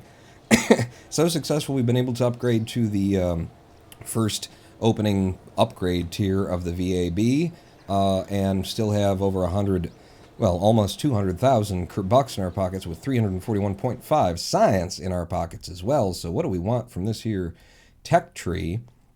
Plane parts are a possibility. There's the Poodle engine, big old Poodle engine. We got the Skipper as well, which means we'd have to start unlocking the big sumbitches, the big fuel tanks. And then we got the Kickback SRB, the Bobcat liquid fuel engine, the Pollux solid booster in there. The Spark. Oh, I love the tiny little engines, the incredibly efficient ants and sparks and things like that. Low weight, hugely efficient in vacuum tanks like that. You can build so many fun things out of little Oscar bees and baguettes and mini prop and whatnot. Fuel systems.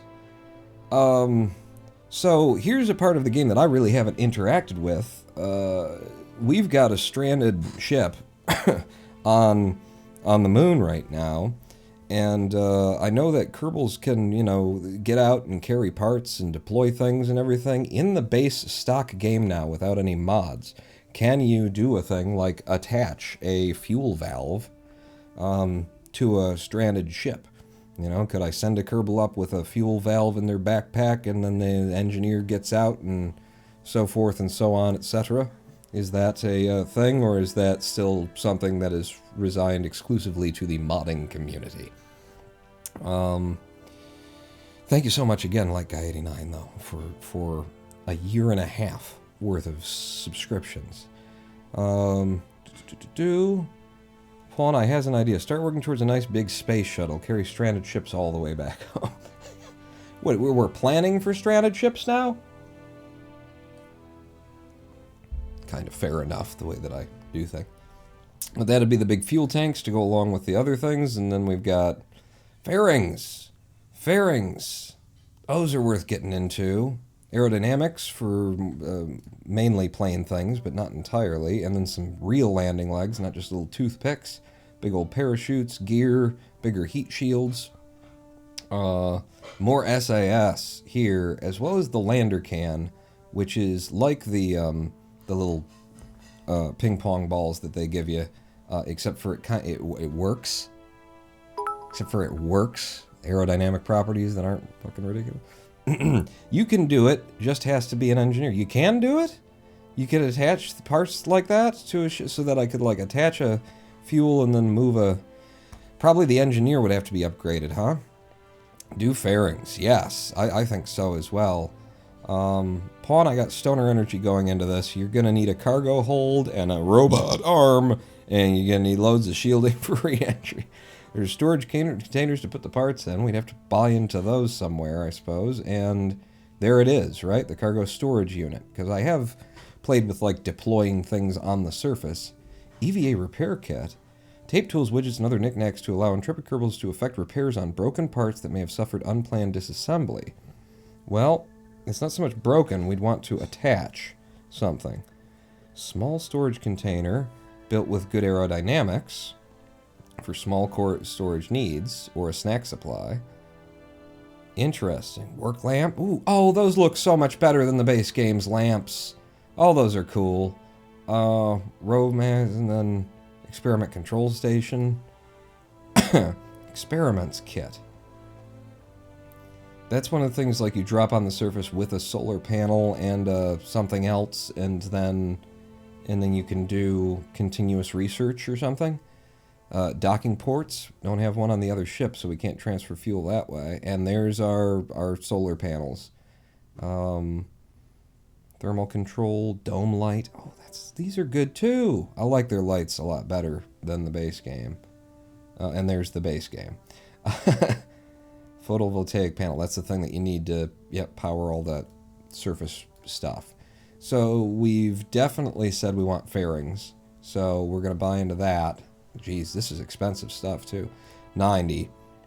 And then we could actually afford one of these things way the hell out here if we wanted one of them instead of the things that we actually need, like the grabbing units, so that we could just haul that ship. We're just going to leave it there. You know we're just going to leave it there, right? And we get into robotics, which totally work and aren't all glitched and stuff. I'm thinking get the tanks. Let's see, 90, 180, 270. Damn it. I can't get all three of these. I don't need the big engines or SRBs yet. I think I'm going to go for the little things, because I can make a much more efficient, like, lander stage. Yeah, so I think I'm doing fuel systems and propulsion systems. You just click on the build icon on the right side of the screen when in EVA mode in order to do the building things, to add, like, a fuel something. So we would build a ship that has a fuel duct connection. I've never done this before, so it would have a fuel duct connection, then we would need a fuel duct pipe itself and a connection port, and then an engineer would have to put the port onto the ship that's landed on the moon, and then transfer the fuel to it, and then attach the fuel lines between them. Is that how that works? It seems like very complicated for what Kerbal has been able to do without significant modding and overhaul. But we need the ducts, and drain valve isn't exactly the thing, is it? Or do you just bring up a fuel duct and slap it to the thing? I don't understand it, which means that we could do a lot of work trying to get there and not be able to do it. I think I'm going to do this anyway. I'll take the fuel ducting so that we have the possibility of doing that, and I'll take the smaller engines that I like to be able to build with. And now we're down to 71. Let's buy plane parts. What the hell? You know, save it for later so you can spend. We got it today. Spend it now. You know, sufficient unto the day is the evil thereof. Getting biblical up in here. Yeah, that's the old warm beer. There's a little bit of saliva left in there. I don't know why I drank that. What is that? Sufficient unto the day is the evil thereof. It's not the... It's take no thought of the... Yes, take no thought of the morrow, for the morrow shall take thought of the things for itself. Sufficient unto the day is the evil thereof. That's Jesus, 2,000 and some years ago. Just giving, like, stress management advice when you get right down to it. Why are you worrying about what's going to happen tomorrow when you don't know what's going to happen tomorrow? Why are you, like, just do what you can do today and let the evil of this day and the stress and the whatever of this day be enough unto itself without trying to carry the load from yesterday on into tomorrow. And that's why he's definitely was a Zen Buddhist master pretending to be a Jewish priest. Hell yeah, Pong, keep drinking. I got this cider. It's sad. It's not beer. I don't know what mission I'm planning because I don't know what I can get away with in terms of trying to recover Valentina. I've never, like, attached parts together before. I've never even seen anybody do it. Explore Kerman. Oh, rendezvous in orbit for almost no money. Ooh, yes, I'm so... You got me with that one. More temperature surveys of the moon. We just did a bunch. Atmospheric surveys of Kerbal. No. Ferry VIP tour destinations and back. She just wants to orbit Kerbal and come home. It's a little bit of money. Ferry VIP to his. He wants to fly by the moon, and that's a little bit more money. So if I built a craft that is designed to go to the moon, carries one tourist, so the tourist is actually paying for the ship, because it'll cost less than what he's going to pay us for it. We take the one tourist and we don't just fly them by the moon, we land them on the moon. That leaves us one empty space for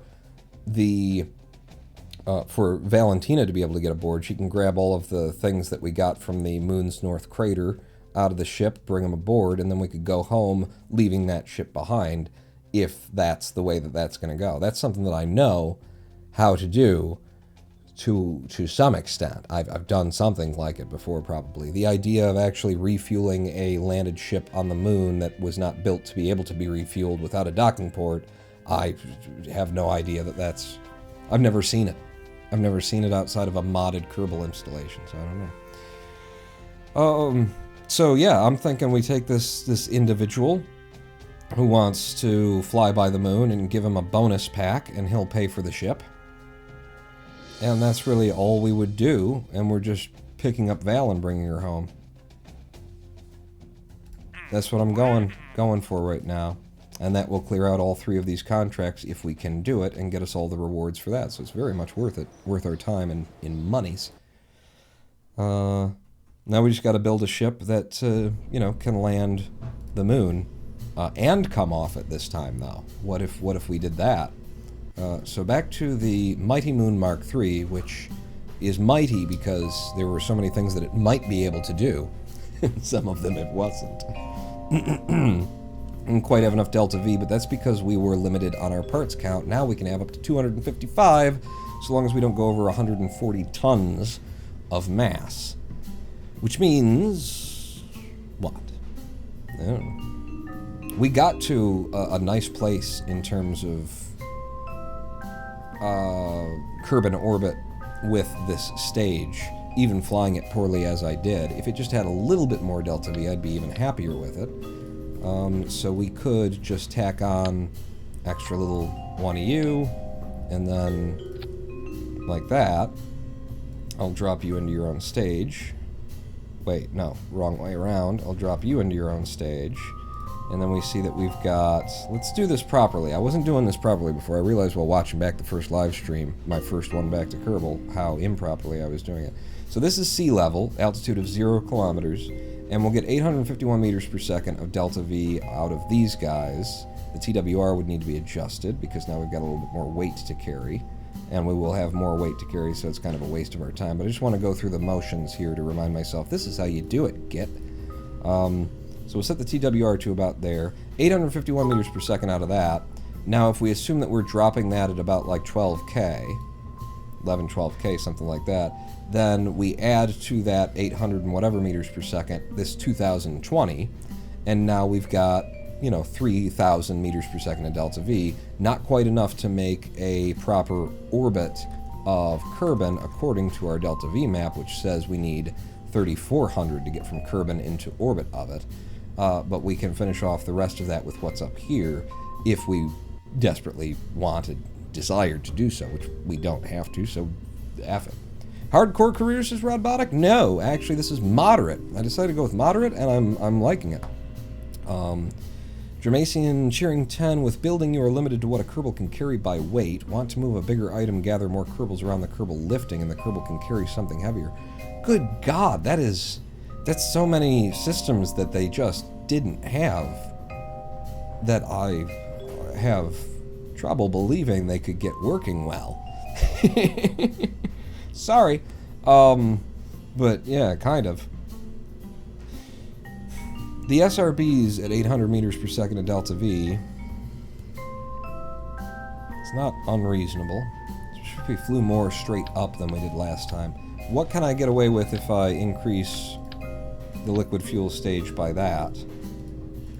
And then again with the thrust to weight ratio. Why do you have more thrust to weight now? Didn't like, it should have just got heavier. What? I don't understand. I'm just gonna assume that I got confused about something that doesn't need to be thought about. Oh, because we're at altitude. Sea level is what I want to see. Yes, there we go. Alright, yeah.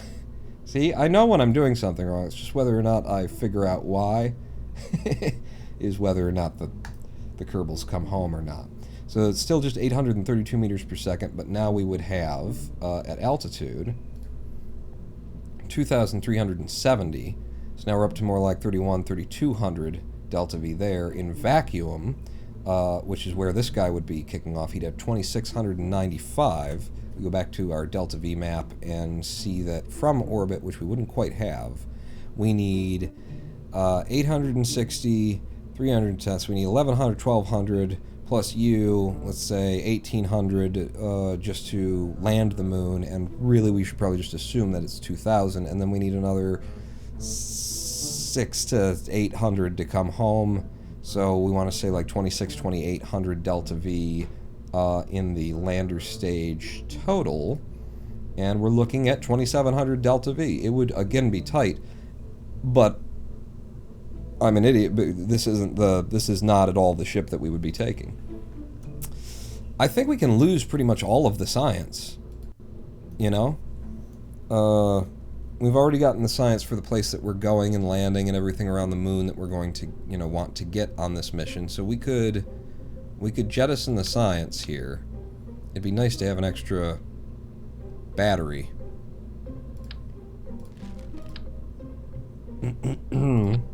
And if we didn't have the science at all, because the thing that we need to put on is we need a place for Val to be able to come home if she's going to get in and come home with us. And we want to take that tourist along with us. So now we're getting into a place where this ship is going to change massively in its design. We have U for our return stage. We've got the one parachute there. If we put another parachute, a surface mount parachute, U, down here,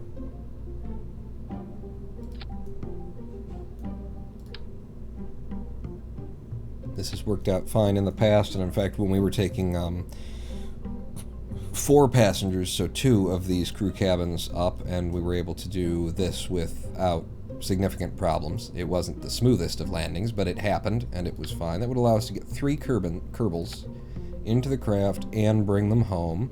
The ablator, incidentally, if I could click on the damn thing, doesn't need 80.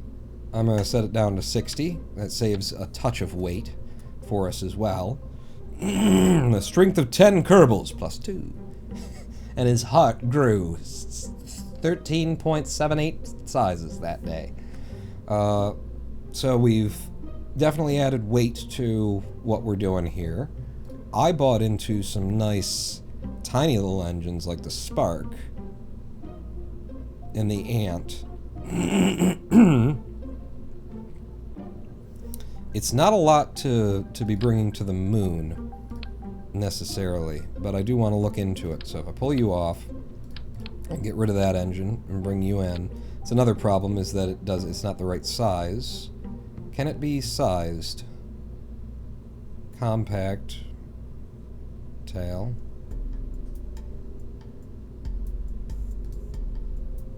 Yeah, no. No, there's probably some mods that I remember using that were like, yeah, we can give you a way to attach this so that it's just the right size as well. Did I get any, like, adapters? Even, like, maybe fuel tank adapters that get down that small? Fuel tank adapter. We've got money to buy into it. I'll buy into them sooner or later. That does get it done. Do you have any... You do carry liquid fuel with you. Did this one as well? Yes, it did. Okay. That's why we had so much there. So if I did that... and that, and this guy in vacuum has 2,224 meters per second of delta V, which still isn't enough. We need something a fair whack more. So if I put another one of you, we need something like 2,800. 2,720. So that is just enough to get us there and back. Could maybe make myself feel even better about it if I were to give you something like that. And now we've got 2,900 meters per second in delta V for a lander. And since we're not parts restricted anymore, part count restricted anymore, I could actually have, you know, landing legs on it, and 4 of them. Wouldn't that be clever? So, how are you going to do this? You know I'm going to do this. I'm going to do that. I'm going to zoom out, get a rotation, get you guys up and down. There you go. And then the way that I did this last time... You done 3? No. 4. It is ignoring some of my inputs, this game. I ain't even joshing you. I wouldn't do that to you. I don't even know who Josh is. Oh, well, he is one of my cousins, actually. I do have a Josh cousin. I know who Josh is. I'm not stupid or anything. I'm just saying I wouldn't do that to you. Yeah. And then that looks semi-almost plausible.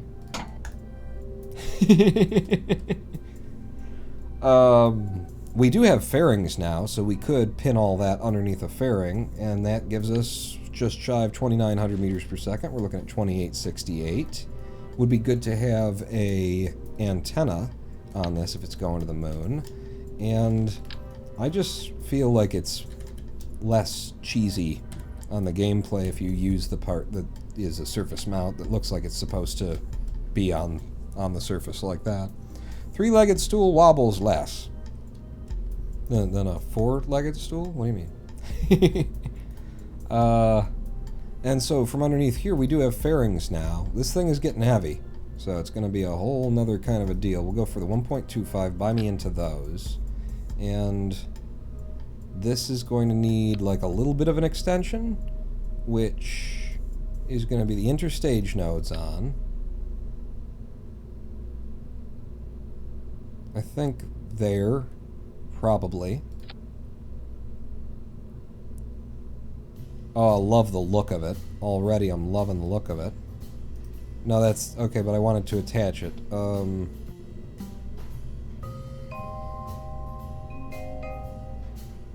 I might not be able to attach it that way, so if we just take it out like this, and then bring it up, then we get the option to attach.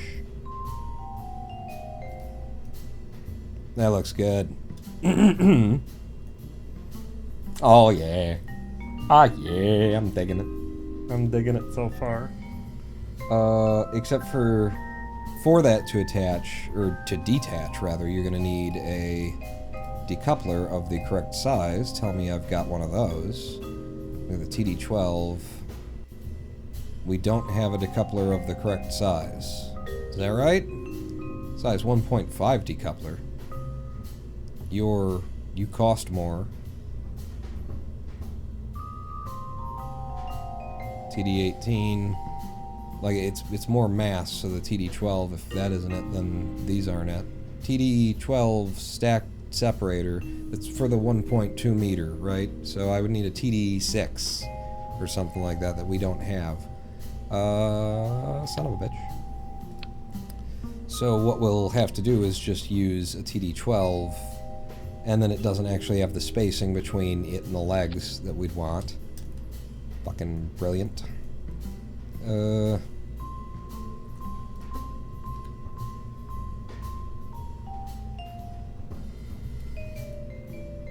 Just move you up a bit. You know, I like things to look like they're potentially viable, and this doesn't now because of reasons.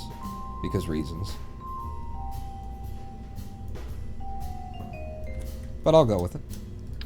And then that means that we actually don't really need to make use of the separator part.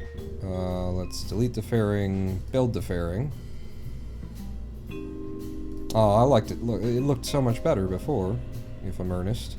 And I'm not. I'm Pawn. Ronan, you can call me Ronan Pawn, is what I go by on the internets. place. And then a nice connection there. Okay. So that gives us the ability to throw all of that away when it's time to decouple that portion of the ship. Still 2,859 meters per second in delta V in vacuum there. Let's head back down to sea level. And sea level. No. 12 kilometers for you. So we're going to need probably to just go up to 3 on the SRBs. And which direction do you want to orientatify them? I think I'm going to want them like that. We can go up to 4 on these little fins if these are the only fins that we're going to bring. We should probably go ahead and upgrade to meaningful fins with actual control authority on them. So let's buy into your 0.1 ton each, your 0.037. Alright, no control authority, but bigger wings that do more for us as we're going up. Yeah.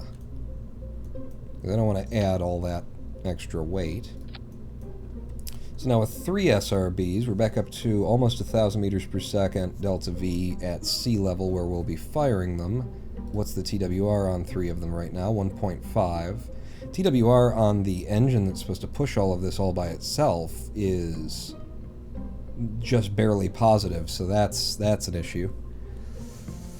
That is an issue, isn't it? Yeah, that's a bit of an issue. I have the swivel, I have the Reliant,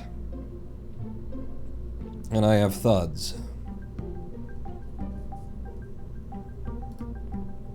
I bought into bigger fuel tanks. I didn't buy into bigger engines. But we could replace this liquid fuel stage in the center with bigger fuel tanks, adapt down to a regular size engine, and then give it some thuds on the side. It's my current thought, my current thinking. So get rid of you entirely. And let's try... What have we got for big old fuel tanks? Well, one, let's have the full size in the 1.5 meter. Don't forget you have weight cap on the pad. Yeah, I don't think we should run into that. It's 140 tons. We have upgraded to that one. 9 tons for you, 5 tons for you, 2.475. So these are the ones that I want to buy into. Give me you, give me you. So instead of doing all of this adapter nonsense, we can do it in a way that is less stupid. We go back to the fairings, and we buy the big 1.875, and that will actually match that size up there. And then we will also replace the decoupler that we didn't have in the correct size with a TD18 that actually does match it. And that gives us space enough to probably push these back into where I wanted them in the first place. The odds of them getting stuck inside the decoupler when it tries to decouple, though, are not small. But you gotta have some excitement in your life. So I'm just gonna do it. And then, yeah, we bring you out a touch. Just a touch, just as little as you'll allow me to actually bring it out. And then see if we can't get an attachment point that doesn't look like a horrible texture tearing mess. If I did like that. And then like, ooh, I wish it would connect there, that looks pretty. And that looks pretty. And that looks awful. So that's the one that it will actually do, is the one that looks like shit. It's fine. Definitely gives you the indication that there's something under this, that this is a fairing. And then from there, we can now attach our fuel. Wow, that's a pattern. Yeah, let's just go with clean white, I think, for this. And we'll need an adapter, a fuel tank adapter. We'll get us down to the usual size. And put a swivel on there. We could do a Reliant because we'll also have thuds, and the thuds could handle the vectoring needs. So we're now looking at 2,220 meters per second delta V in that, which I think is more than what we're really going to need. But wait, you don't have the thuds on yet. Hold on. Put your thuds on, find out what it weighs with those. Don't want to put in excess of thuds, just 2. 2 thuds. We've got 2,069 meters per second, and our delta V, or rather our thrust to weight ratio, at sea level, well, you got to fire them all at once. 1.61, so we're there with 2,000 meters per second of delta V. And then at altitude, we're talking 2,200. And then if we get 1,000 off of these guys, then that'll be everything that we want while still leaving it on a trajectory to drop all of the crap in the ocean that we're not taking to the moon, without having to, you know, circularize and then drop the periaps and all that kind of stuff. So that would work out nicely if we can put together a solution with the SRBs that will give us that 1,000 that I'm talking about. It might need 4. Yeah, 4 of these giving us 849. No, at sea level we're talking 757. Nope. That's entirely wrong, because they've put everything in bad staging setup. Pull you down there. There's our 1,000. What's the TWR? 1.47. This is very nice. This is a well-balanced little thing, is what we've come up with here, I think. Yeah. So, from sea level, we've got just under 1,000 delta V off of these guys, which are going to get thrust limited a touch.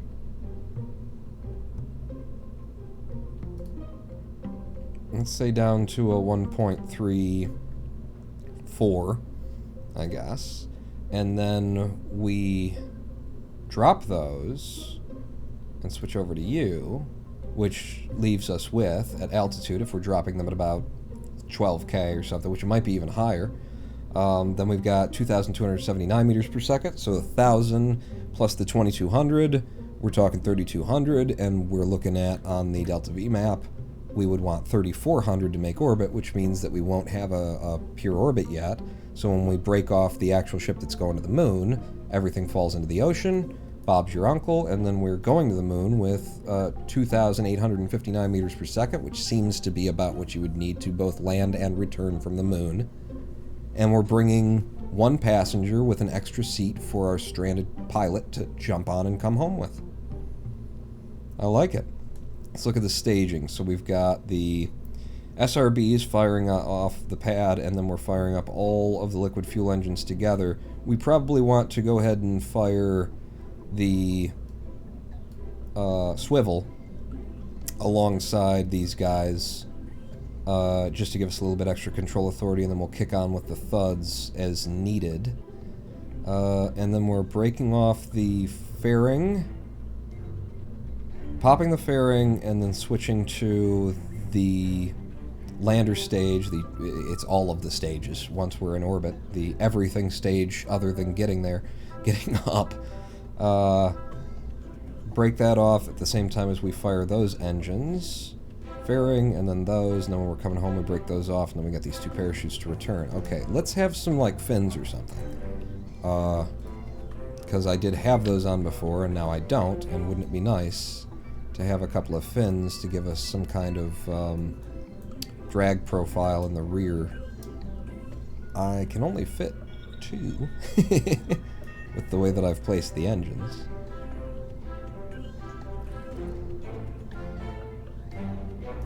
I think I'm just going to go with the 2.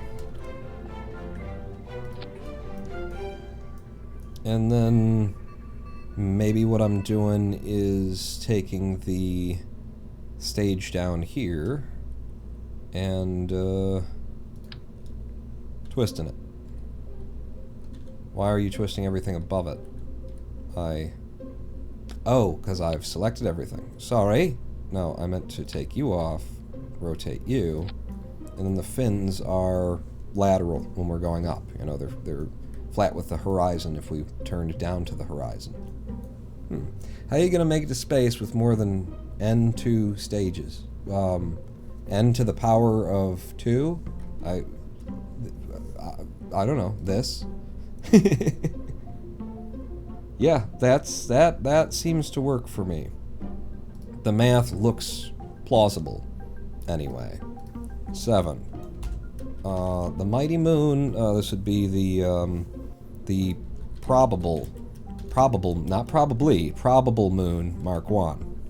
In fact, I think I want to call it the moon probable. Not probably. Quit doing that. What do you... Something in my head's saying this isn't gonna work. This isn't gonna work. Save that one. Let's all just have a look at it. Anybody got any ideas, any thoughts, any last minute, like, what about this? I think you're gonna have a problem with that.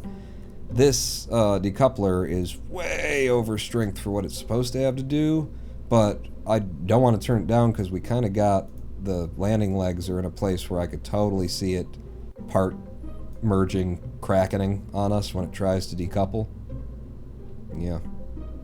Yeah. Yeah. In fact, let me just look at this. I don't like having part merging going on. If I bring you guys up to there, yeah, I think I'm fine with that. That feels a little bit better. Science? Do your Kerbals have surface science unlocked? They do, and the entire mission here is we've already got a pilot stranded on the moon who's got a surface sample and who's got a moon rock in her pocket. We got 2 missions that each of them say to bring those things back. She's got all of the science from the landed at the site where we're going anyway, so we're just not going to bring any science. Bring 1 tourist along with us, 1 space for her to sit and jump in and ride back with us. Maybe she'll take the steering wheel and Jeb will get out or whatever. We just go to the moon, land the moon, pick her up, come home, not even collecting any science. We've already got the around the moon science, and since we're not going to another landing site, there's really nothing worth grabbing. EVA science kit. I think that was in a tier that I didn't unlock, but I'm not sure. So let's see. In terms of science, we could bring a science junior that we didn't, but that is a lot of weight and instability to introduce. And it's in the wrong size for everything that we've done to now. It makes the landing stage taller. I say this is a rescue mission / tourist thing. Hell of a deal when you're, I want to go to the flyby of the moon. Can I pay you for that? Sure. And then you're on your way, and then you're there, you're like, wow, and they're like, hey, what if we landed? You're like, well, is that an option? Okay. I mean, sure, I guess. It's dangerous, right? Yeah, it's dangerous. Okay. Well, I guess if I'm here, I'm going to do it. All right. And then they land, and then the guy's like, huh? We're on the moon. All right, I'm going to get out and just fetch this other pilot who got stranded here last week. Give me a minute. You're like, what? But so it would be Jeb flying, and Doodlin Kerman is the tourist who I was just describing his potential interaction in the future.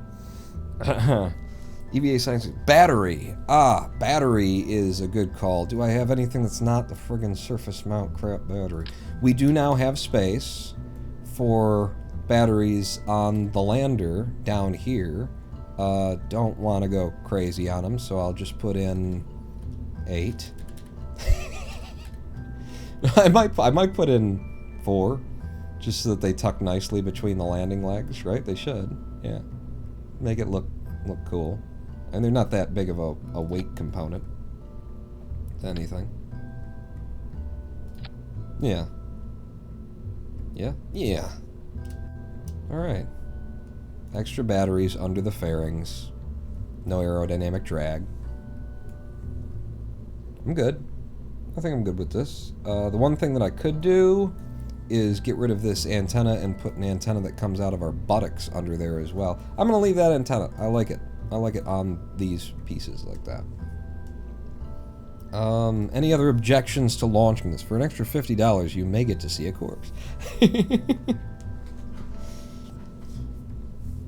Run through the staging one more time. That's just how I make myself more comfortable. We're going to fire the swivel along with the SRBs for a little bit more vectoring. I keep saying that like it's new information.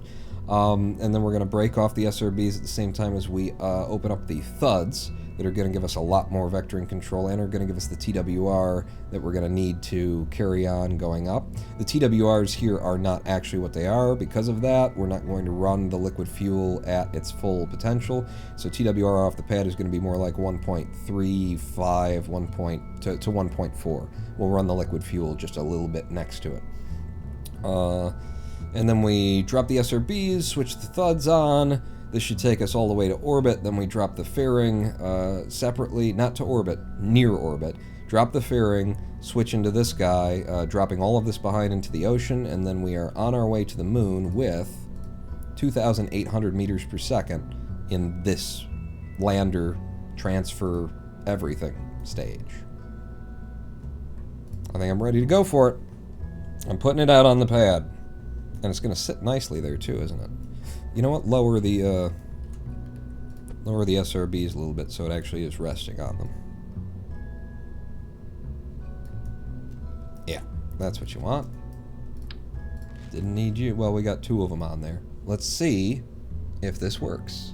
And if it doesn't, Jeb's a dead man. And there's a tourist aboard, but who cares? Launch it. Don't flip out. I'm trying not to. Could have put some more SAS on the tip of the ship, added another 5 torque, considering how big this thing is. But once we've got our liquid fuel engines burning, we're going to have that kind of torque. It's really just the dangers in the SRB stage. So SAS on, throttle to some. I think I'll put a little bit more on than I have been. We might burn just a touch below 1/3 throttle.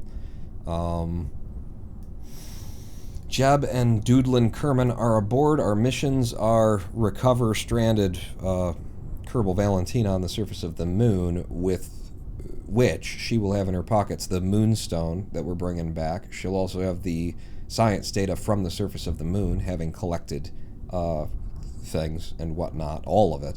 Have all that in her pockets, and then Doodlin's going to pay for this ship. He just wanted to fly by, but he's getting a little bit more than what he bargained for. Houston! Can I get a countdown? Yeah, Pawn. Did you just say that tourist is getting more than what he bargained for? Yes. So, technically he's not paying us for what he's getting. But he's funding the ship. You know, I'm pretty sure he paid for all of this. Yeah, that's great business practices. Alright, now I see why I can't make any money around here. In 3, 2, 1, fire!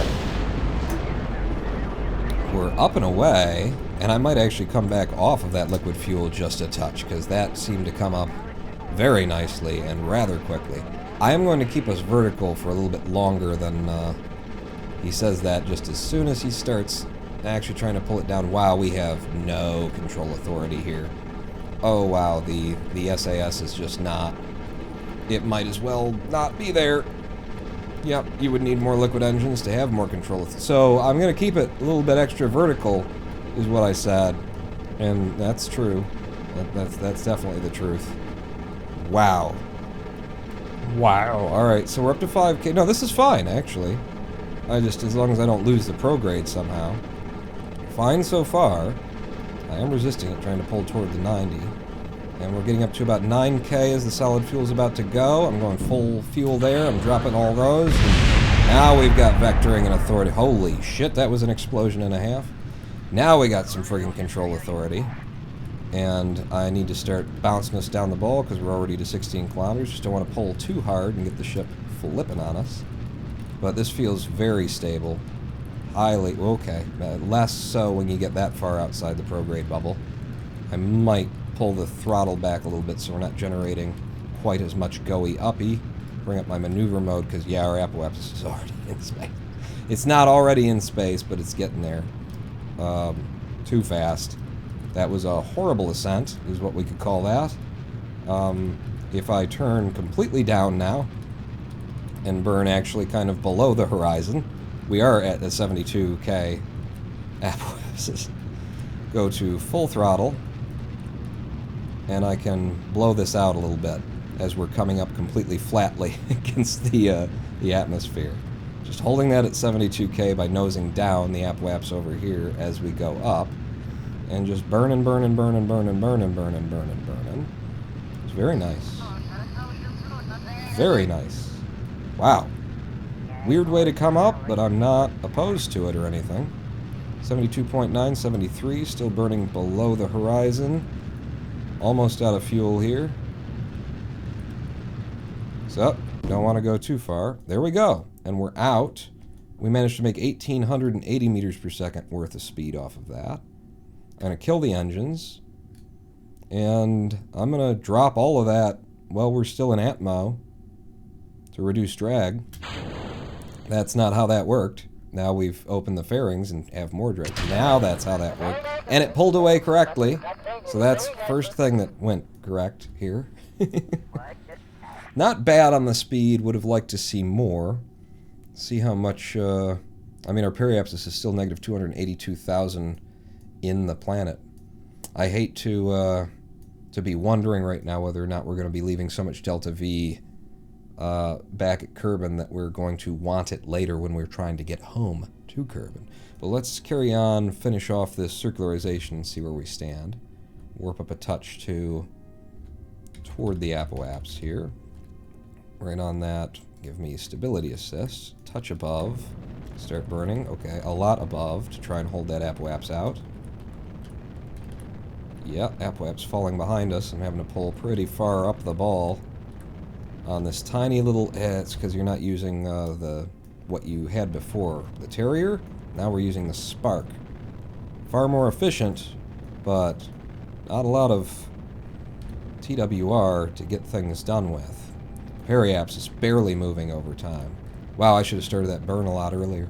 We might just revert this launch now that I've learned a little bit about the flight profile of this, and if I were to launch it again, I think what I'd do is have the thuds instead of the swivel unlocked while we're burning the SRBs. That would be my thought. And also, my god, the weakness of this engine. But use the thuds so that we have more, you know, actual control authority. At the cost of some of our liquid fuel, but we could fly this 1,000% better. Do you have enough TWR to land with a Spark? Ooh, that's a good thing to check too, to make sure that we can negate the moon's gravity itself on the surface with just a Spark engine. Oh wow, so we are back in Atmo here. No, we're not. 70K. But we will be soon. Perhaps this is rising. We came up with 2,800.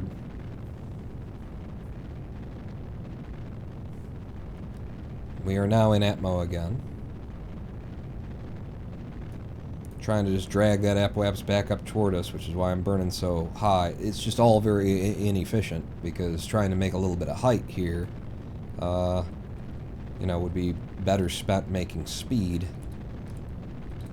I'm going to pull down a little bit, even though the app is that far behind us, to put more of it into the speed that we need to turn this into an orbit. But I think I'm going to scrub this launch, make a few minor adjustments to the ship, and bring it back up. Just like to ride it out. We're nearly here, or we're nearly up to at least a periapsis that's coming above of the surface of Kerman, but we have also lost 3 kilometers off of our apoapse. Now we're making the speed, though, and the apoapse is starting to rush up at us. The rescue mission needs rescuing. It's fine. Doesn't need a rescue. It just very wasteful. And now we've got a periapsis.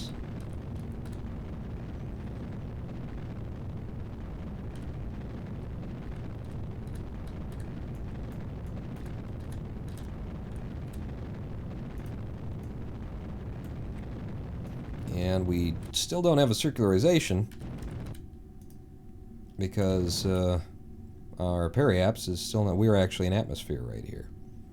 But yeah, short of like, instead of like going through all of the everything that would go into, and then, alright, well, we'll ditch this ship, we'll bring it back down. This is what revert flights are for. Just to make it less of a waste of your time.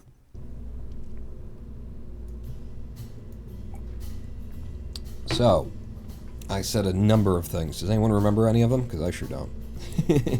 I said I want the thuds in here for more control authority, and we'll leave the swivel out of it, and that'll give us a lot more...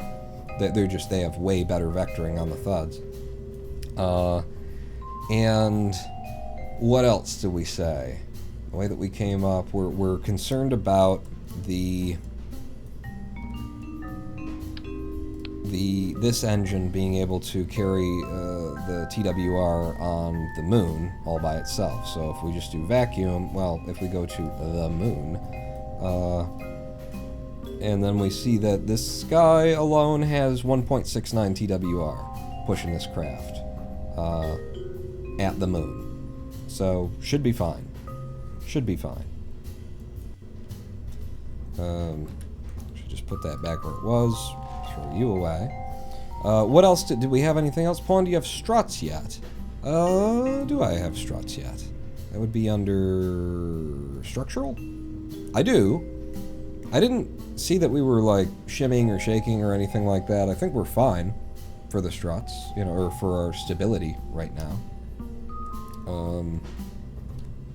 And I think now that we've got that additional control authority, we should be good. I could, you know, stop being such a, well, we don't really need it kind of a idiot, and put on some winglets instead of just hard fins, things that have control surfaces to them.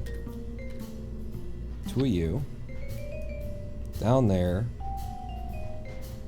And how did that affect all of our things? If I go back to Kerman, sea level, 1,291 with all of those in the same thing. That's not what I'm interested in. 952 off the pad still. Hasn't really changed anything to swap those out. Nothing meaningful anyway.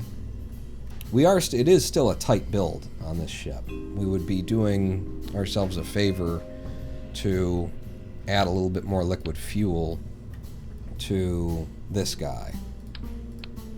Let me just see what that would do for us. So, sea level, again, get you guys out of there. Looking at 925 off of you, you'd have to be TWR balanced for this. We've got a 1.3. It actually doesn't really need to be balanced, especially since the thuds will be running at the same time. So I'll leave that there. And then at altitude, where we'd be dropping these at somewhere around 10 to 12 kilometers, I will make it less good for us, just so we can see the most. We're looking at 2,331 meters per second. So that's almost everything that we need to make orbit in there, theoretically, and then you build in drag and everything. I think this is a vast improvement to the moon probable. The next one will be the moon likely.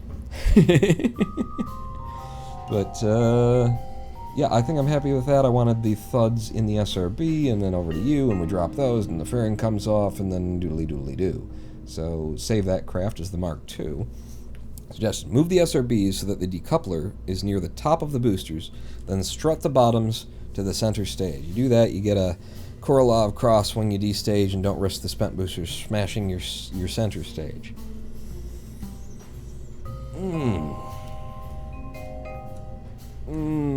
I don't want to involve the struts at this point, but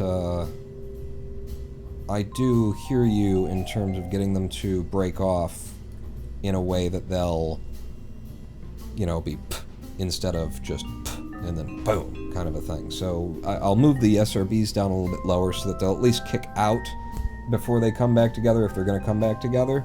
But I'm not a strut guy. If I can get away without them, I don't want them. But yeah, just a little bit down, it's a good call, Redneck Gaijin. Anything else? Anybody else? A touch more fuel? Oh, we added the touch more fuel. I didn't even see? I mean, I can hear your thoughts. Yeah, let's give it a go with this guy then. Everybody's still in the cockpit? Everybody's there who's supposed to be there. Let's put this one out on the pad and see what we can get away with. Now that we got those fins for control authority while we're in atmosphere, it should be a lot easier to control the ship, and with the thuds running, that's going to add us more so that I can actually direct the ship and not go just straight up all the way to like 16 kilometers and then be just slamming against the atmosphere like that as we're coming up the rest of the way. SAS on, throttle to some. And let's just get her fired. Houston. In 3, 2, 1, fire! off and away again. I like the speed at which we're coming up this time a little bit better even than I did last time. It's nice. A little bit slower, a little bit more controlled is how I feel about it. I'm going to bank us, yeah, a lot more control. I'm going to just touch us down the ball toward the 90. I feel this craft slightly misweighted somehow, somewhere, because it does seem to want to always pull down to the west a touch. It's either misweighted or it's the aerodynamic profile. Doodlin Kerman, the long-lost Shakespeare. Yeah! What? How we doing on the solid fuel there? Pretty okay. Whoa, whoa, whoa, whoa. Stop shaking. Okay. Yep. A lot of solid fuel left still. Just gonna get a view. Solid fuel coming to the bottom now. About to switch up to full liquid. Full liquid. And dropping those. Oh, much better. And they explode that much further away from us. We're at 12 kilometers with 500 meters per second. I think I might touch the throttle back a little bit here so that we're not making all of our speed vertically. And I really want to be turned down a lot more than we did last time, and we're not there. We're already at a 35K. But we are in atmosphere that is dense enough to flip us if I push too far on it. Let's pull it down, pull it down, pull it down. Thank you. Get that prograde into a more reasonable location. Still not my preferred flight profile. If I'm honest, I would have turned down a lot earlier than this. We've got 55 kilometer apoapsis here, switching over to orbital readings on the ball. 57, I'm going up to full throttle now. And pulling us pretty much right down to the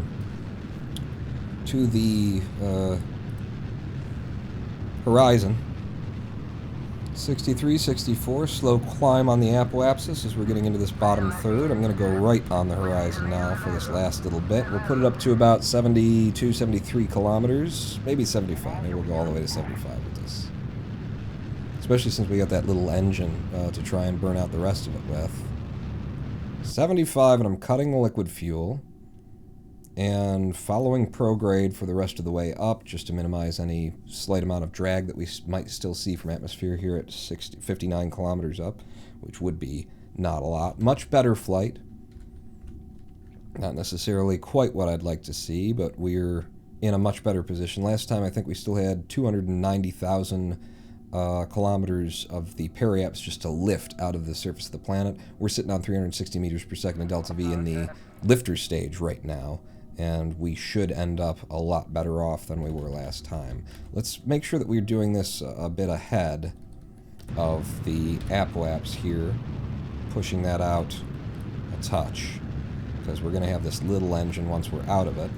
Oh yes, oh yes, way better, and fairing off. I should have done that earlier.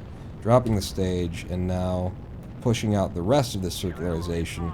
We had a periapsis of like just negative 100K or something. And we're already so fast that I can actually hold that apoapsis in front of us this time. Still kind of tight for a moon mission, I think, but like I say, I haven't done this in a while. Alright, periapsis coming up. Negative 40K. Just hold that app in front of us just a little bit longer. Very nice touch to this flight. Will it leave us with enough delta V for a moon landing? A whole nother bag of rocks. So we want this to come up to 76 to match the app.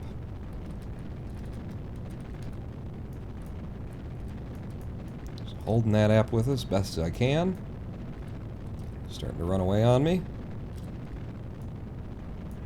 And we've got it. Circularization, we have 2,629 meters per second remaining in this craft, parked in orbit around Kerman with the intention of landing it on the moon, picking up another Kerbal, and bringing them home. Does that make mathematics sense according to this delta V map that we're going to go to? Yep. You, sir. So we're already in orbit. Don't have to think about that. We got 2,600 meters per second of delta V left. So 860, 310. We're talking 1,100. Let's just call it 12. So 1,200 plus 580. Let's call that more like 800. Now we're talking about 2,000. 2,000 meters per second to land on the moon. Then we got to come off. Let's call that the 600 that it is to rise again. So we're up to 2,600. Getting home is not really 310. Is how I remember it anyway. It's not like 310 to leave the sphere of orbit of the moon. We're not going to actually circularize the moon when we leave. We're just going to leave the moon. I feel like this is more like 180. So what we're saying is we need like 2,780. We've got 26. It's close enough. We could probably make it happen. Like, if I do things efficiently and it doesn't cost us enough, you know, I'm saying, let's just round this up to that, and let's round that up to that. I'm saying this to round it up to 1,200, which would be 870, and then it'd be 1,170. So yeah, rounding up to 1,200, there's not a lot of loss there. But the 580 up to an 800.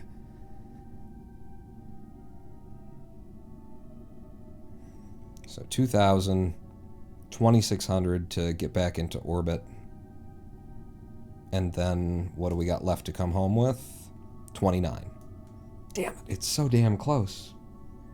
It's so damn close that I kind of want to try it. Because if we can pull it off, then we will have been incredibly efficient at the landing. And nothing else.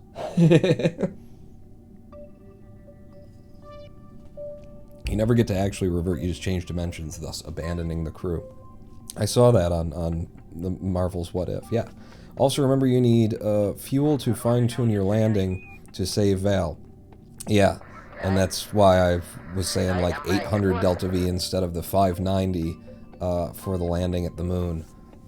Although I'm thinking more about the landing than I am like the approach. Ah, it's so damn tight. It's so damn tight. What do you think? Do we revert or do we go for it? Leave it to chat. We'll do a poll. How do you do polls on this thing? How do you... I don't actually have any idea how to set that up. Do we get extra Delta V if we jettison the tourist? I mean, you throw a tennis ball off a raft in space, and you get the Delta V of throwing that tennis ball. Throwing one Yahoo is definitely money in the bank. If I would have dropped the fairing when we made space before firing the thing, that could have given us an extra like 30 Delta V or something like that. Would have been even better. Their personal cargo counts. There's also maybe the option to get out and push from being in orbit of the moon. That's true. For coming home. If it does come down to like 50 meters per second of Delta V difference kind of a thing, we've pushed before. Alright, it sounds like y'all are kind of leaning in the direction of F it, go for it. And I certainly am as well. I mean, what have we got to lose? It's not as though we aren't the arbiters of space and time and can't revert to different realities, or just send an even bigger ship to save the other, like now there would be 3 people stranded on the moon. And we're just setting up, you know, like a parking garage on the moon of all these vessels that didn't quite make it back. We're gonna go for it. We're gonna go for it, we're gonna try for it, we're gonna try for going for it. Try for go. We are go for try. Oh shoot. I shouldn't have waited until then to start burning on this tiny little engine. So I'm going to go around Kerman one more time, because with the moon there and this engine being so weak, it's going to take us a minute. We want to start a little bit early of the horizon.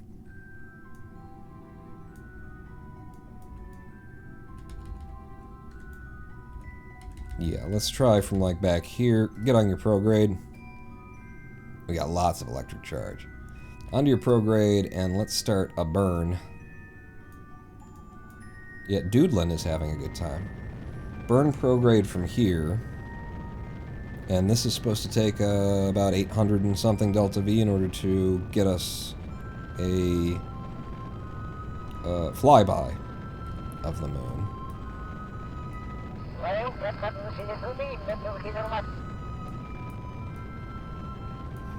So I'm going to go into Fizz Warp here.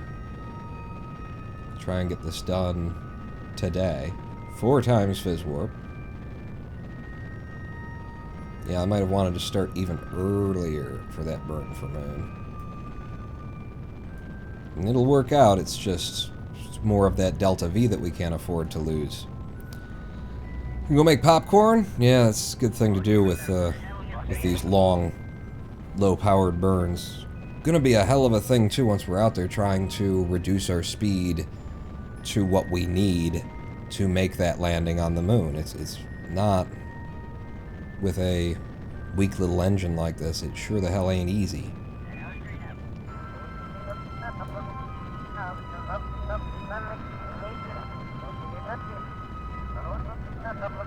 Yeah, I'm thinking about, like, correcting it on the ball, but I'm just gonna run with it. Okay, back down to 1 time to finish this off. Our Apwaps into moon range.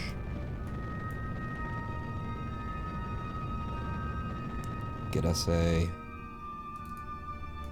encounter, and we want to go polar because we're actually going to see you. Maybe I should keep the moon set as the target, I don't know. So from here, well, let's just keep pushing.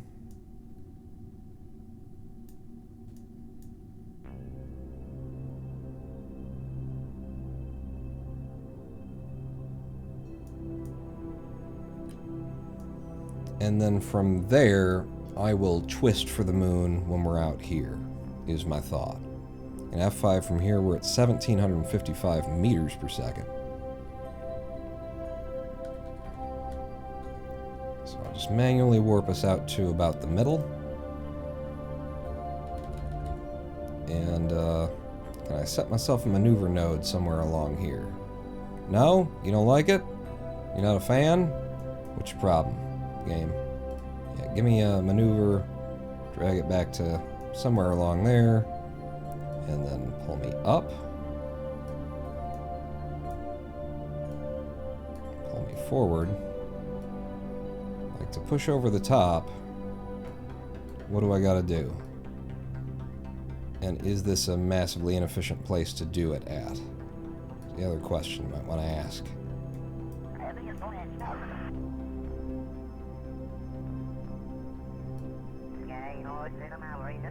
What? What? I was dragging the damn thing, you automatically switched to Kerman? Excuse me? Do you have any idea what's going on here? What? And now the maneuver node's out there? Oh, I love this game. There's a reason I don't even bother with maneuver nodes. If I were to do it from just when we entered the moon's SOI...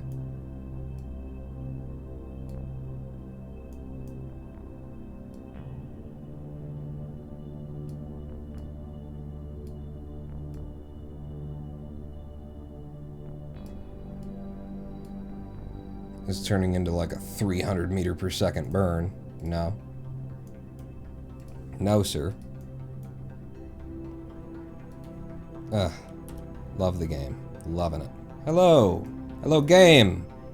Yeah, with the ability to actually make a maneuver node. Remember that? I unlocked it earlier. I don't know if you recall. I certainly do. To you. Prograde forward a touch, and then lift up. There we go. For 30 meters per second, we can be coming over polar. So it's just a touch of periaps here. But more than that.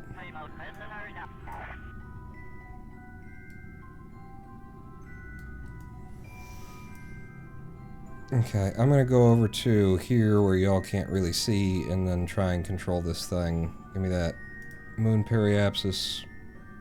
And then if I pull on the prograde, or I mean on the retrograde, well, I'm pulling back on things now. Alright, fuck it, that's close enough. It gets it done. It's only a cost of 30 meters per second, and it puts us over polar, which is what we're going to need to be able to pick the landing site there. Yeah. So go to that maneuver node. You estimated burn time of just 8 seconds for this. That makes sense for such a low delta V kind of a burn. And warp me up.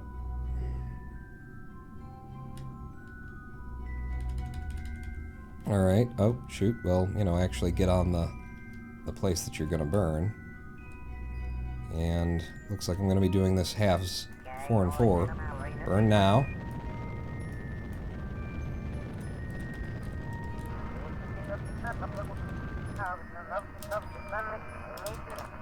Okay.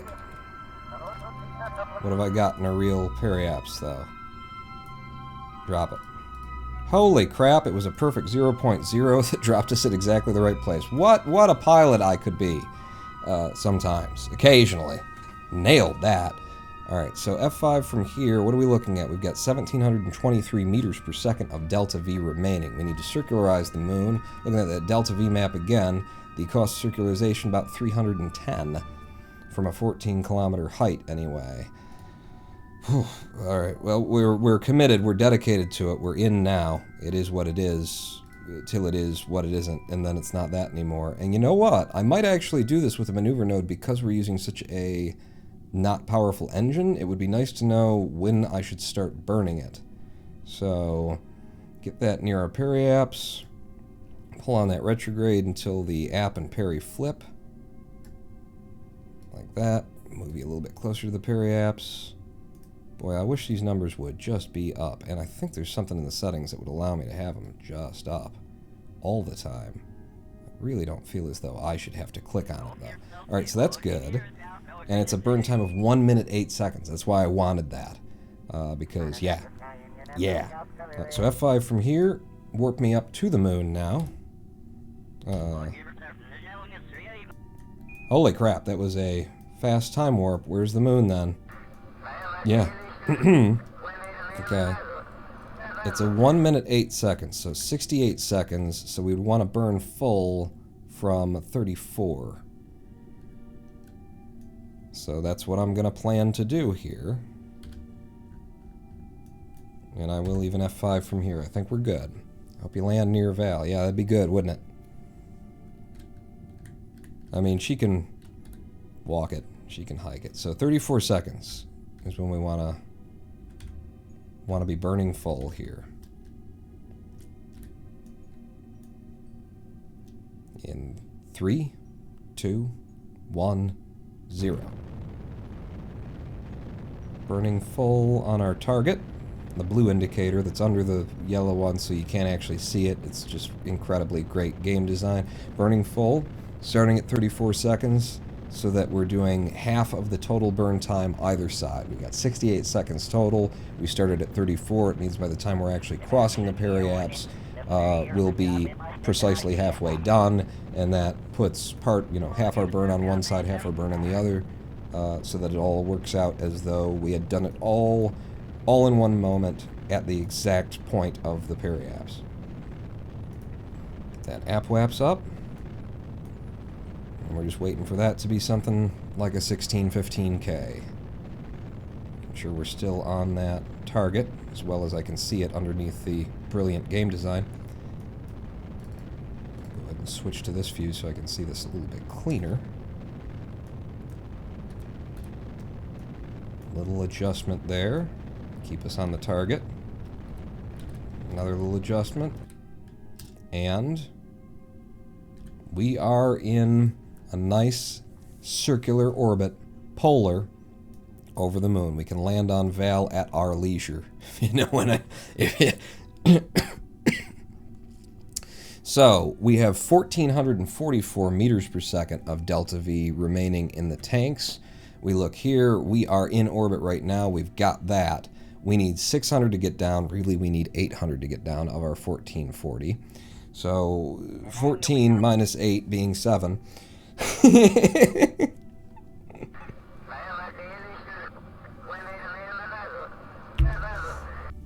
1400 minus it's 600. Okay, I just couldn't decide how to say it in the stupidest way. So we have 600 meters per second left, which gets us back into parked orbit of the moon, potentially, and not coming home, is what it looks like from here. Unless we could save on the delta V and save like 100 delta V and get home instead of 800. If we could get it down in 700, then we'd have 100 meters per second of delta V to put on top of our, orbit of the moon when we come back up. And then we'd still be a little bit short, but we could get out and push. Paul's playing KSP, so we don't have to. Thank you for the successful maneuver. That's just fine. But trying to land on a specific site on a specific individual on the moon is something that's, if I could get it done in 800, I'd be pretty proud. So getting it done in anything less than 700 would be miraculous, just about. Especially with this this incredibly weak little engine that we brought up here. I think we can get her back to the surface. Or get her back to orbit. I don't know if we're coming home with this. But we're committed, we're in, we dedicated to it. We'll just keep making a mess until someone's done. So this is going to be like a month in orbit waiting for her to be in the right place, because we don't want to have to spend the resources to twist our position here. So we're going to have to wait until... I mean, we could pick her up on the dark side if we want to make an extra difficulty for ourselves. What do you do? What? I mean, if you can do that on your own, then I think we're okay. I think you could just go. Just get up. There you go. Okay. The hell is going on with the... Oh, Kerbal. Oh, Kerbal. I think it's because of the pole. We're so perfectly over the pole right now. It's the compass. And it's messing with, like, the values. You see how the ball just suddenly glitches every time we do that? It's messing with the values that it's expecting to see. So it's making the game move the icon for her around. Val going a little stir-crazy. Don't waste that fuel, honey. We could use it. What if we flew her up to meet us? What if we flew her up to meet us, and then she ship jumped? Huh? We're almost over her line. She's got fuel. She's got a fuel. At least a fuel. We don't care about that ship. Mark Watney. Is that someone who does a thing? That would work? We could try. I love the idea. Man, first trying that. That would be a thing. The Martian. No, you're thinking of Wahlberg. What, ma'am? No! The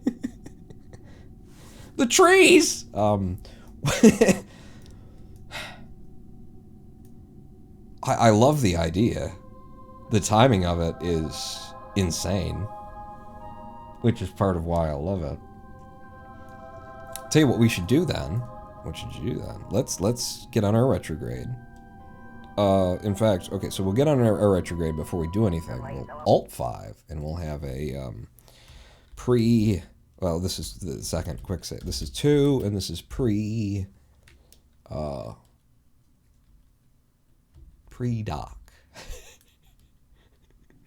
pre. It's just pre is what it is. This is before I did all of the things. But so I can make this better for us if we're lower to her on that side of things, where she would have to come up to meet us.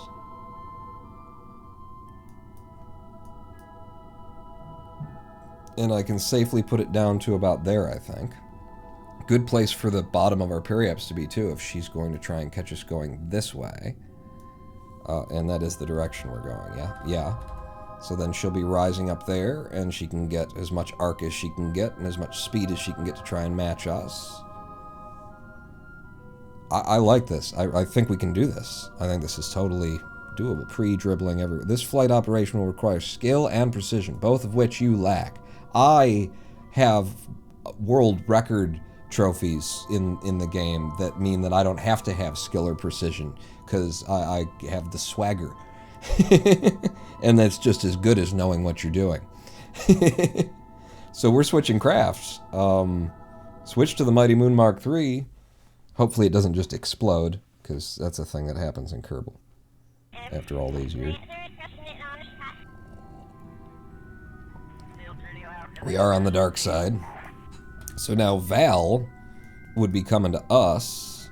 Which are you, Val? Is that you're the Mighty Moon Mark III? So we want to set the Moon Probable Mark II as the target, and you're coming up from that direction, which for us is gonna be.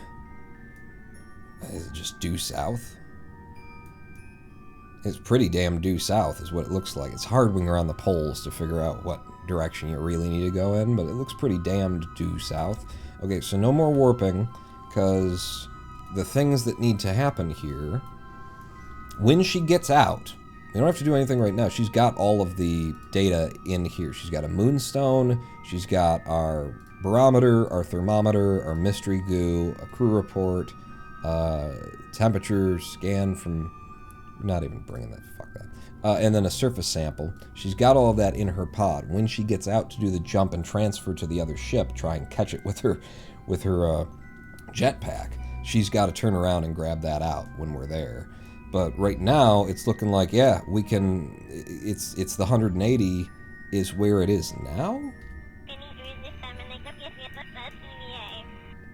Lonely?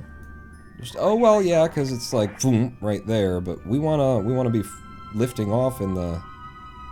Am I crazy? Like, this is the polar magnetic center, so it should be due south. It should be right on the 180 that we're going down, and yet you're telling me that our target is... I don't understand you. I don't get it. I got pizza, let's see it, Pawn. Alright, we're gonna try for it. What's your speed, by the way? 550 meters per second. Okay. Now, when do we want to lift for this? I feel like it's closer. We're going to be able to make a fair whack of speed when we go. It's a 180 degree out target.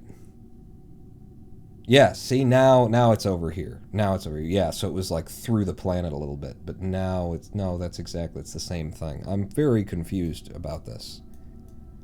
Why am I being told that I should fly to that direction when, if that's where it is? I mean, is it telling me that I need to fly to the north on my nav ball?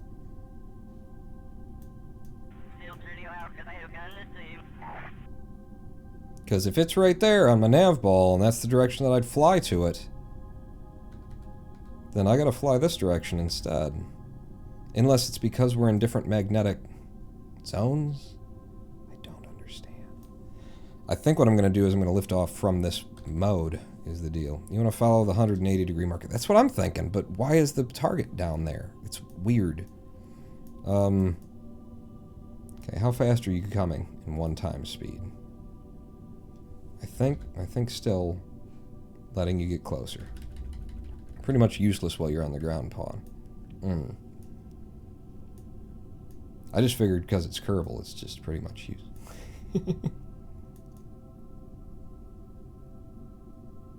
I might want to leave, like, now. 50, and then we're building speed, and then maybe not quite yet. We're getting real close to it, though. I can feel it. Okay, you ready to go? Ready to go. I don't know which way you're going to be going. Go now. Oh, Jesus. Here. Which direction? Nope, wrong direction. Go this way. Oh, shit.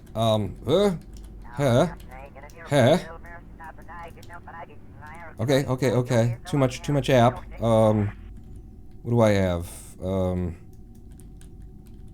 Can I flatten you and still build the speed? Can.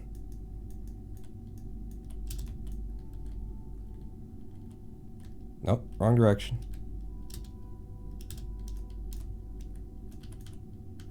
(18 meters per second). Delta V remaining.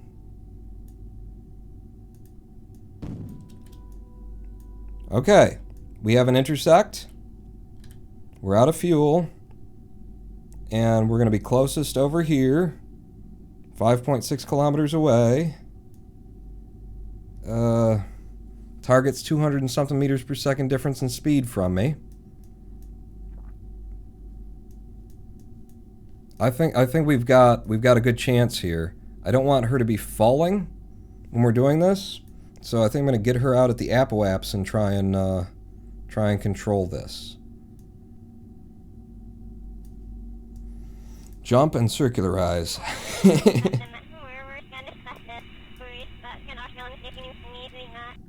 Alright, Val, I want you to EVA.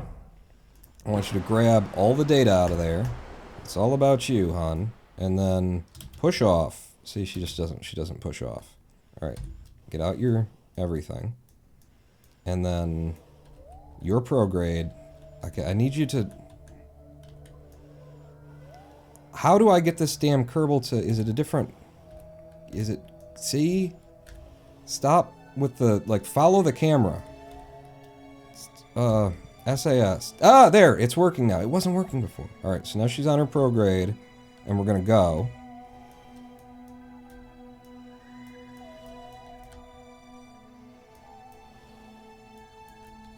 Yeah. So, I think what I want to do is get behind her and do like this for prograde. Am I going in the wrong direction? I think you're going in the wrong direction. Yep. It's a tricky thing we're trying to pull off here, so don't be angry with me. Give me you as the target.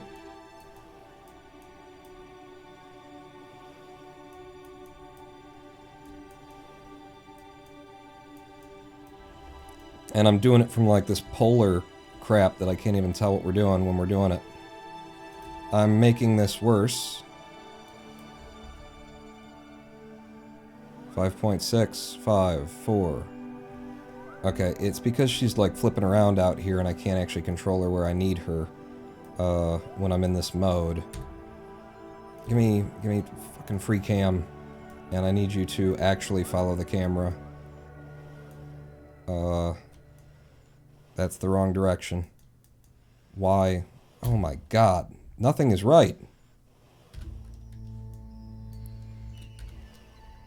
Nothing is right, and I can't, like, see what I need to see in order to make it better.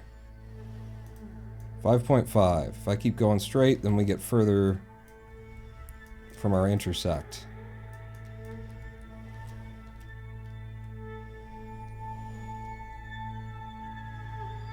And then we're changing our speed so that it sucks for, like, matching the target if I do it that way. I'm just trying to change my methodology on the fly here and see what I can come up with. We're already down to 3 on the monoprop. Okay. Separation of 0.2. I've managed to pull them together. The problem is going to be speed. Which... I don't understand why... Because it's in reference to the target pawn. So... Yes. Burn here.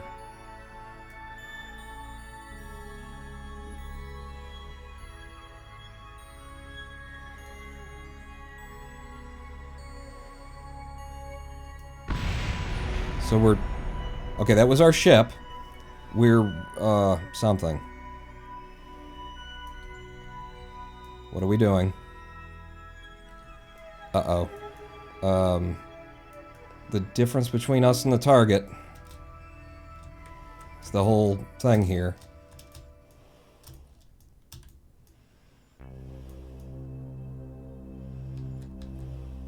Am I crazy? Like, it's retrograde, but it's reading that the difference between our speed and the target is better and better and better and better. We've got 2 monoprop here. I think I can catch it. Set to orbit and just get in orbit.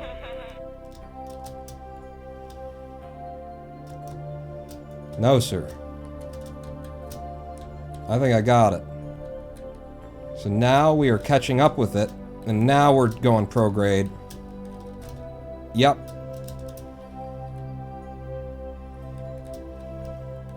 .1 monoprop remaining in her tanks.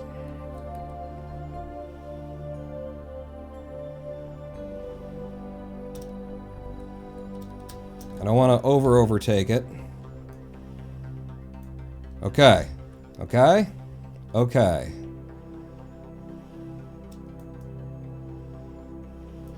So now, I'm pulling our speed off. Scrubbing speed, scrubbing speed, scrubbing speed, scrubbing speed. Okay. Yep, we're good. Okay, where's the target now? I lost it. On the ball and everywhere. Where are we? Yeah. That's the target's retro.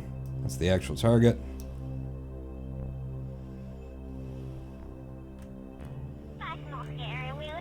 Okay. Shit, I'm out of mono. I'm out of mono. But we're really, really close now. So now, give me a fucking view that doesn't suck. Now it would be a matter of getting the ship where she is. Where the hell are you, Val? You were above us? Target you. I'm gonna bring the ship to her and rub the ladder against her shoulder. Okay. So you're down there, 3.8 meters per second. We want to be doing this incredibly slowly, so I'm going to go past where I would burn for it.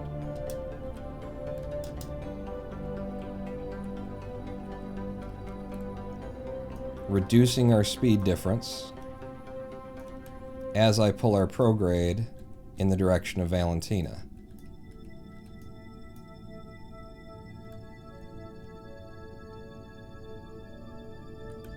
Let me see where we are. Yep, good.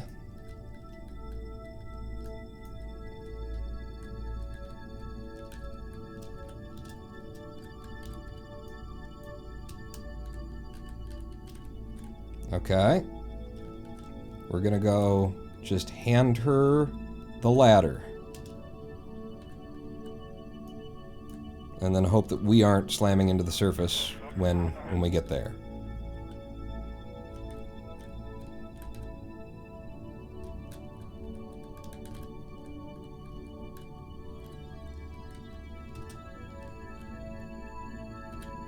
Dead at her. A little bit too fast. A little bit too fast. Slow it down. Hi, Val. Is this what you wanted? Oh, Val. Okay. No. We got you. We got you, hun. So now we got the ladder near you, right? Then we're gonna bring this up, move it towards you. A little bit of forward velocity. A little bit more forward velocity. No, that's too much. That's too much. Val? Yeah. If you get a B, there's no F, there's no B. Damn it. Back to you.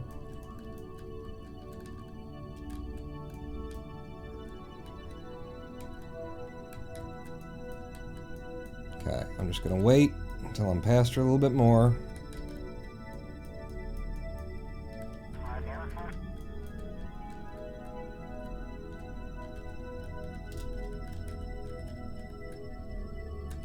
Come to an incredible, like, just basically a whole stop, yep, in her direction. And then straight at her.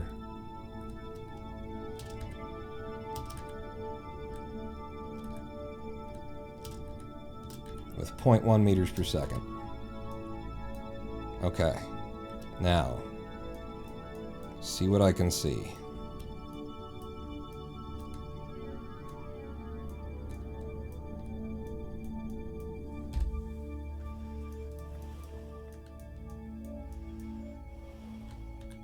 cannot stop myself from rotating.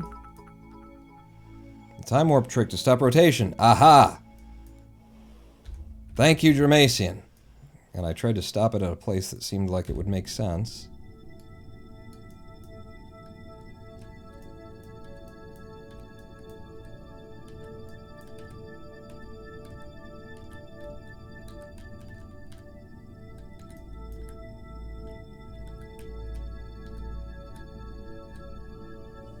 Back over. What are you looking at?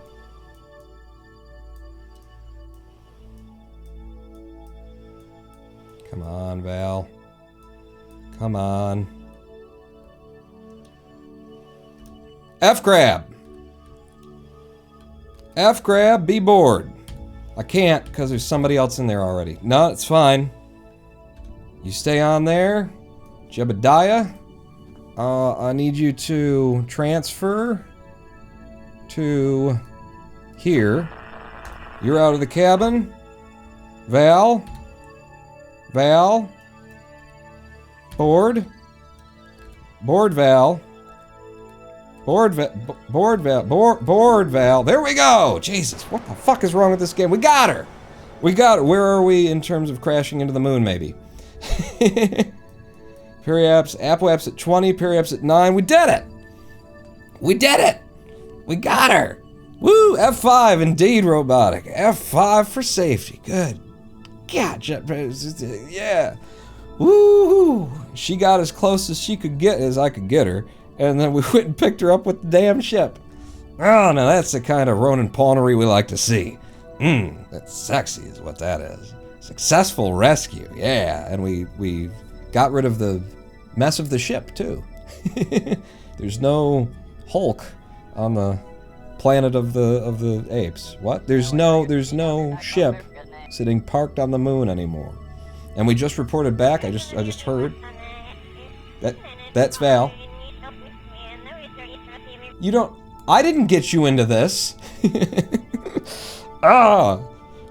Hey, we did it. All right. We need another live stream. I need another live stream break. We successfully managed a nice little ballet, space ballet. I love a space ballet like that. It's my favorite. I really enjoy docking in this game, something like that, trying to put a ship where the Kerbal can just grab it because they can't control themselves anymore. So good. Thank you. All skill, no luck indeed. We need 0 landing legs. Absolute madland. Thank you, Stoffers. We're going to take a live stream break, 7-minute break. We come back, we bring these people home, we'll have cake. And then like another hour worth of live stream, I guess, because I really need the break. So stick with me, 7 minutes. This time, I swear, I'll play you enough music that it won't just cut out. Don't go anywhere, Paul, not out.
Hello, I am the Ronan Paul, and welcome back to a twitch.tv/Ronan Paul live stream on twitch.tv/Ronan Paul, where we just rescued Valentina Kerman from the surface of the moon.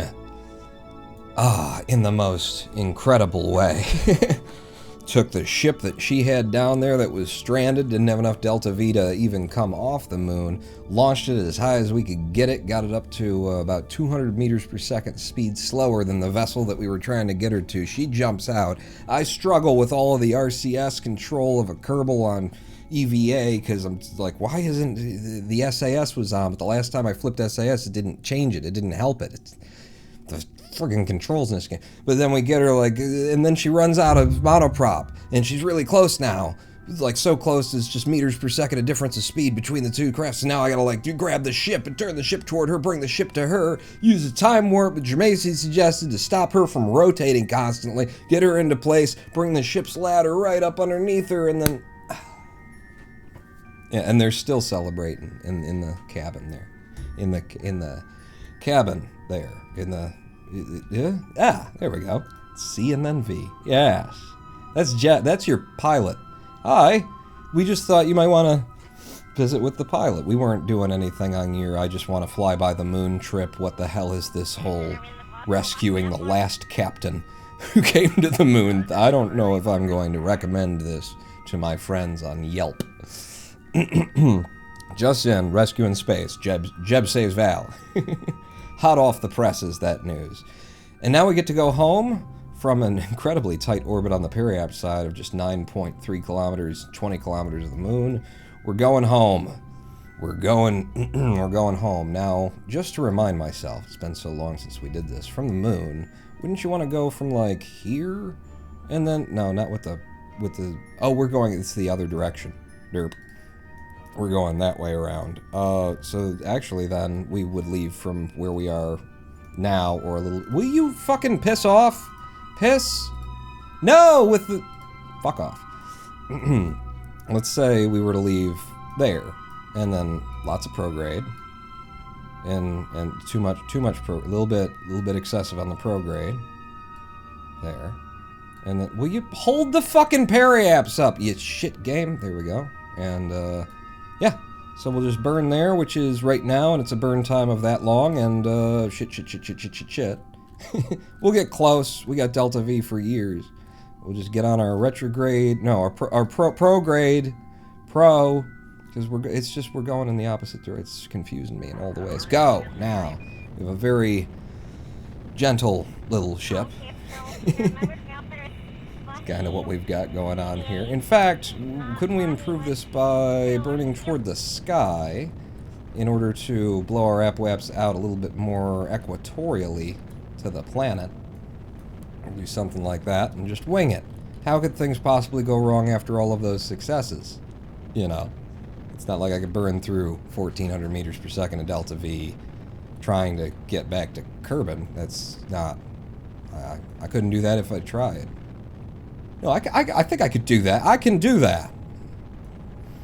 How satisfying. Exactly the kind of thing that, you know, I want to be doing on this channel in my new relaunch. Getting Kerbal stranded, trying to go out to save them, still not bringing enough Delta V to get that job done.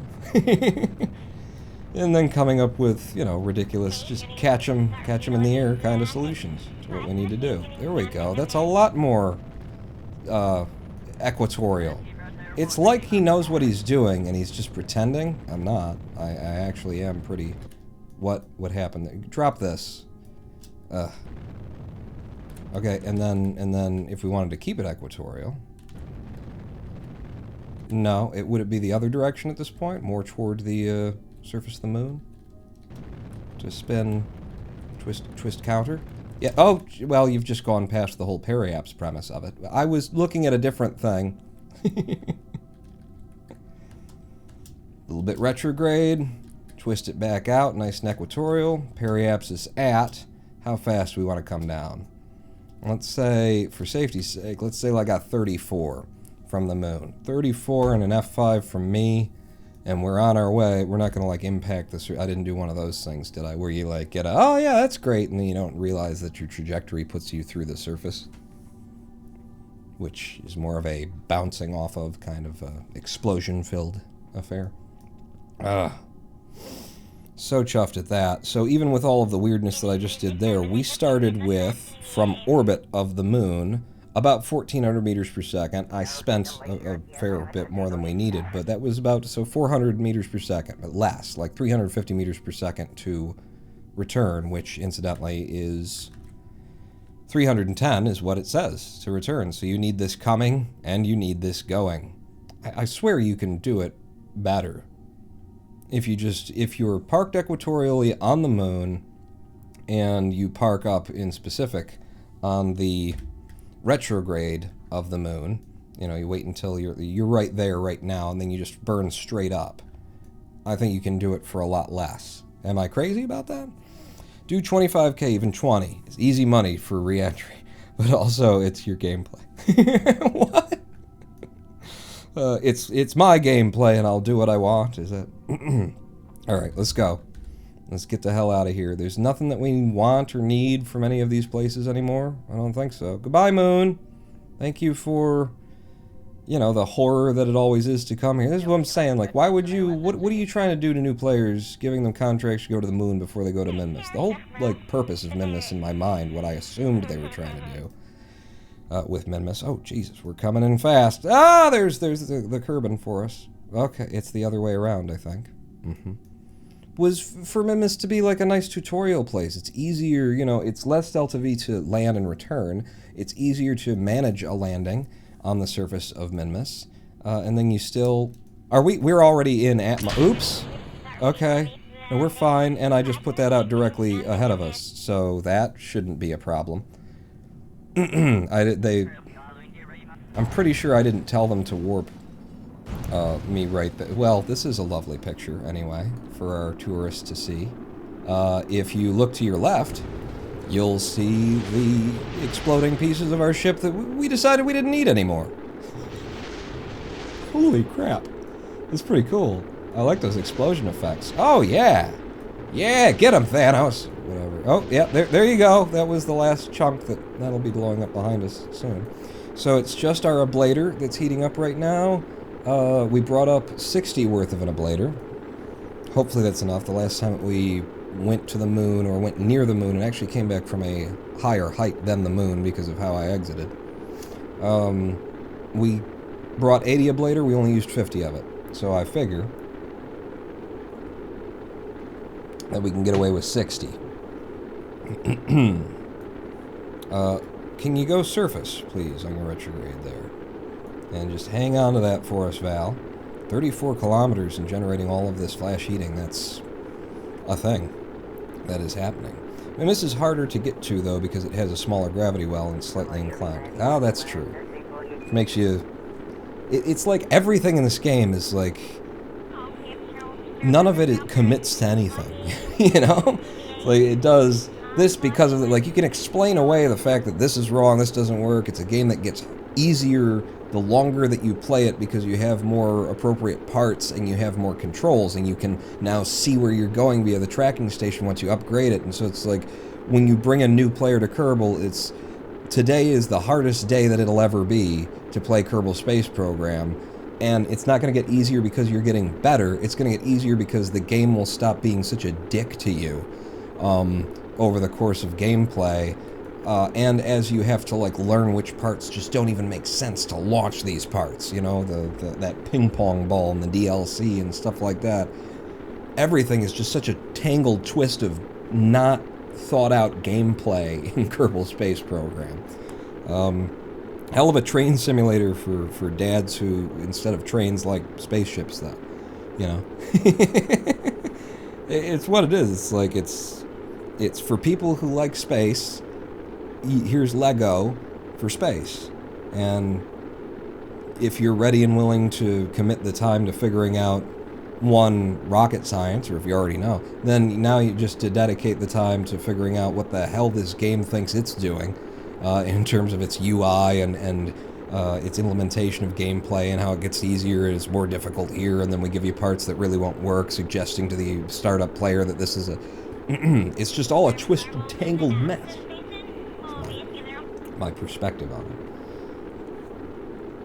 KSP2 is taking its time, and hopefully in order to address some of these ideas behind gameplay.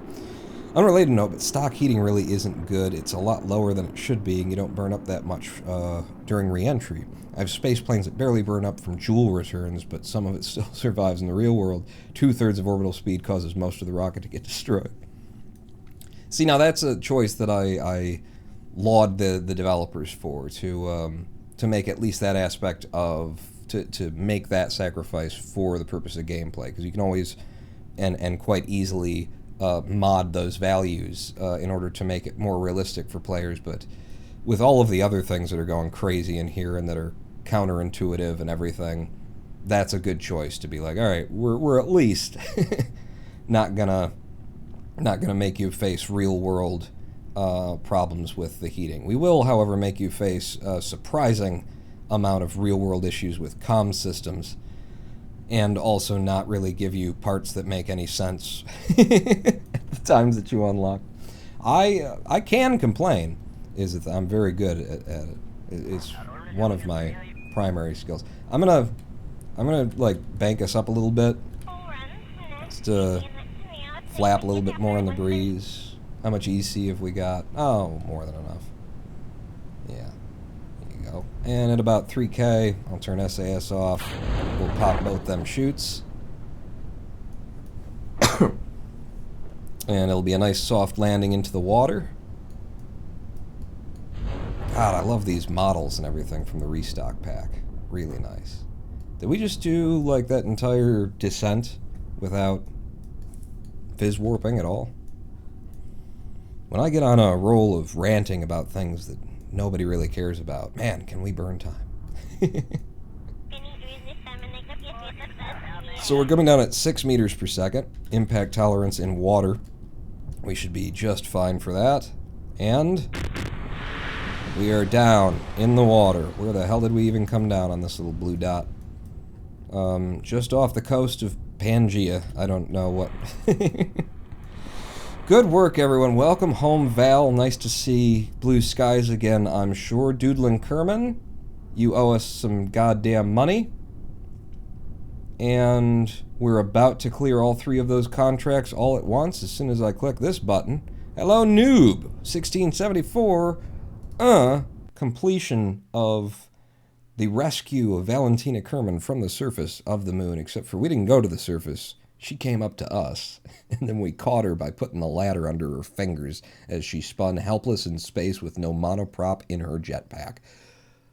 And that awards us 389.9 science for everything that we brought back from the moon that Valentina had stuffed in her pockets when we picked her up, along with a butt-ton of money from clearing all of those missions.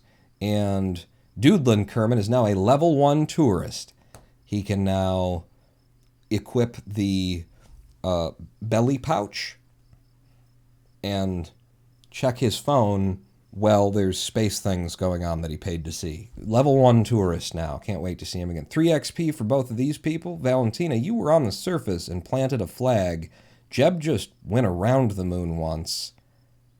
I guess she already got XP for... No, because she should be... Why do you only get... You planted a... This game, though. This game. Give me sunshine.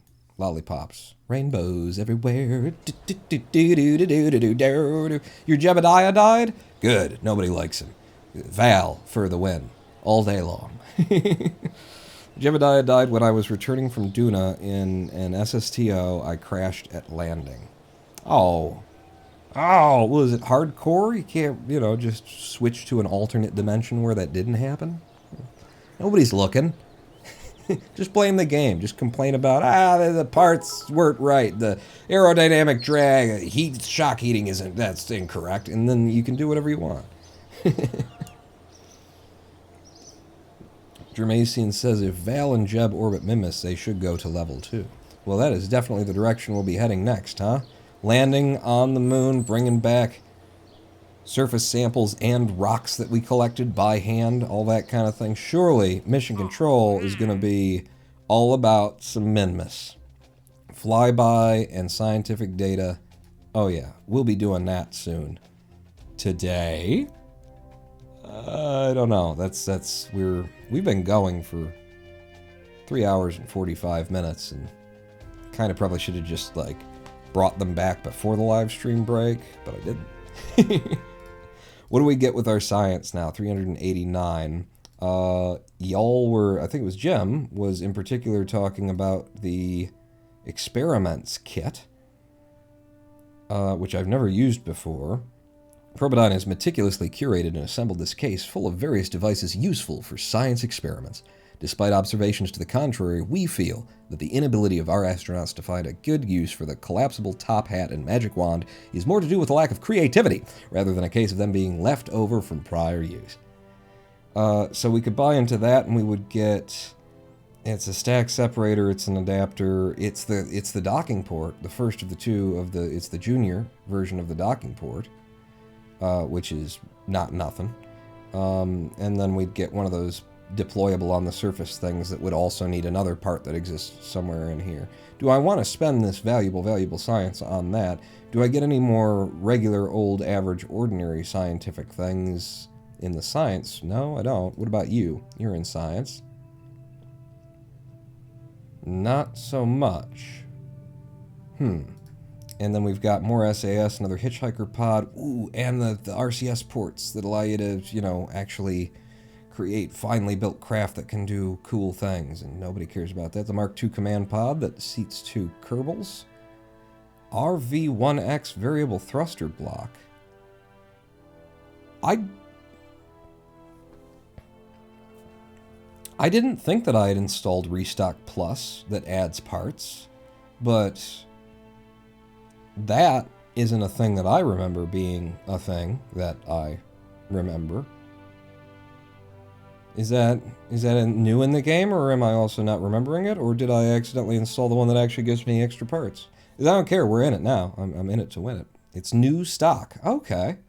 Cool. I'm glad that they're filling some of the gaps that used to exist. Bigger heat shields, landing legs, yeah. And aerodynamics, if we wanted to get into serious planes. We need the heavier rocketry. We've got the big stuff, we need the big engines. So I'm buying that. I'm not looking at the plane stuff just yet, although planes are fun. So 90, 180, 270, we can get 3 more things unlocked here. And, I mean, y'all are saying experiments kit, boom. I'm buying in there, and if I'm buying in there, we want the repair kit and things that can store the things that we want to take to space. So I'll buy in there, and lights. Lights. And then one more. The Octo probe. And a battery that doesn't have to be attached surface-wise. I like it. And you need this for anything that goes on the ground. We're getting that as well. I've made my choices. 405 grand. When did we get this? I thought we came back with 300 and something. It was 300 something in addition to what we already held, and now we got 405. All right. Any facilities I could... This is extremely expensive. We're already at level 1 there, though. We've done mission control upgrade. We've done astronaut complex upgrade. A VAB, launch pad. Nobody gives a crap about the administration's building. Like, we could do the space plane hangar. Or the runway. One or the other. We're doing neither of those. I think we're set up very well. With a plane, you can unlock the seaport. The seaport? There's a seaport now? I have no idea what we're doing at this point. I feel like it should be the end of the live stream right now. What else have we got? 4 tourists to their destination. They want to land on the moon. We've had enough of the moon, honestly, in my life, probably.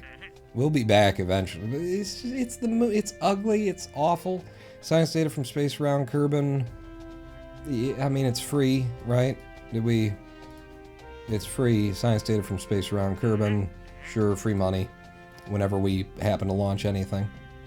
Stack separator into flight. Test. 2 tourists. 2 orbits and flybys of the moon. Conduct observation surveys of the moon near Mighty Moon Mark III. Is it still up there? Because we we kind of let it crash into the surface at a high speed. Are you saying there's like a piece that survived and it's near that piece? And we want to survey what we did. Like, what does our impact crater look like? We could study. This guy just wants to orbit Kerman, and he's not going to pay us anything for. Screw you. None of these are very good. It would be time to go to Minmus, and I don't want to start Minmus at the end of a live stream. Minmus is too awesome and fun and beautiful and lovely to treat that way. So I hate to do it to you. I kept you around here across the live stream break, anyone that stayed with me, but I think that's it. It's a 4-hour live stream, and the coolest thing so far has happened. That's a hell of a rescue of Valentina. I hope to never live that down, because I want to continue to remember it. It's a launch pad to the north that's beside the water. Really? It's the tracking station. Just because I'm kind of curious where that is. So we're here, and you're saying there's a marina somewhere? So we got the Boomerang launch site, the desert launch site, and then we got the island airfield. And there's something up here that gets unlocked once you start playing with planes or something? Along this coast of this continent? Kind of reason I don't like contracts for stock. It's like, take tourists here and pays literally nothing. Take science from said place, which sucks money-wise and wasted time and so on and so on. It's pretty bad. Yeah, I don't like it either. You have to fly to it. Oh. Well, I'd have to know where it is. Which is probably one of those, I do remember reading about, we've put in some new, little things for you to find around the game in 1.12 or something like that. Curious, interesting, lovely, boring. No. I'm going to call that a night. I'm going to call that a live stream and a night and hell of a successful mission. Saving Valentina from the surface of the moon. After we put her there. We put her there in this episode, and we brought her back. What more can you ask for? You could ask for the outro music.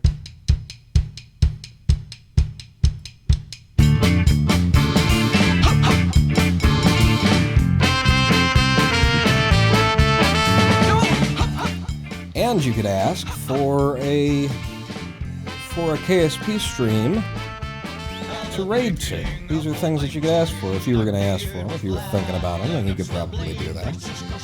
Gravshark is streaming KSP potentially. Let's just click over and see if he's actually streaming KSP. Indeed he is. Alright, we're going to do Gravshark. We're going to raid this fella. Apparently, KSP hard mode with Chaos, episode 12. Okay.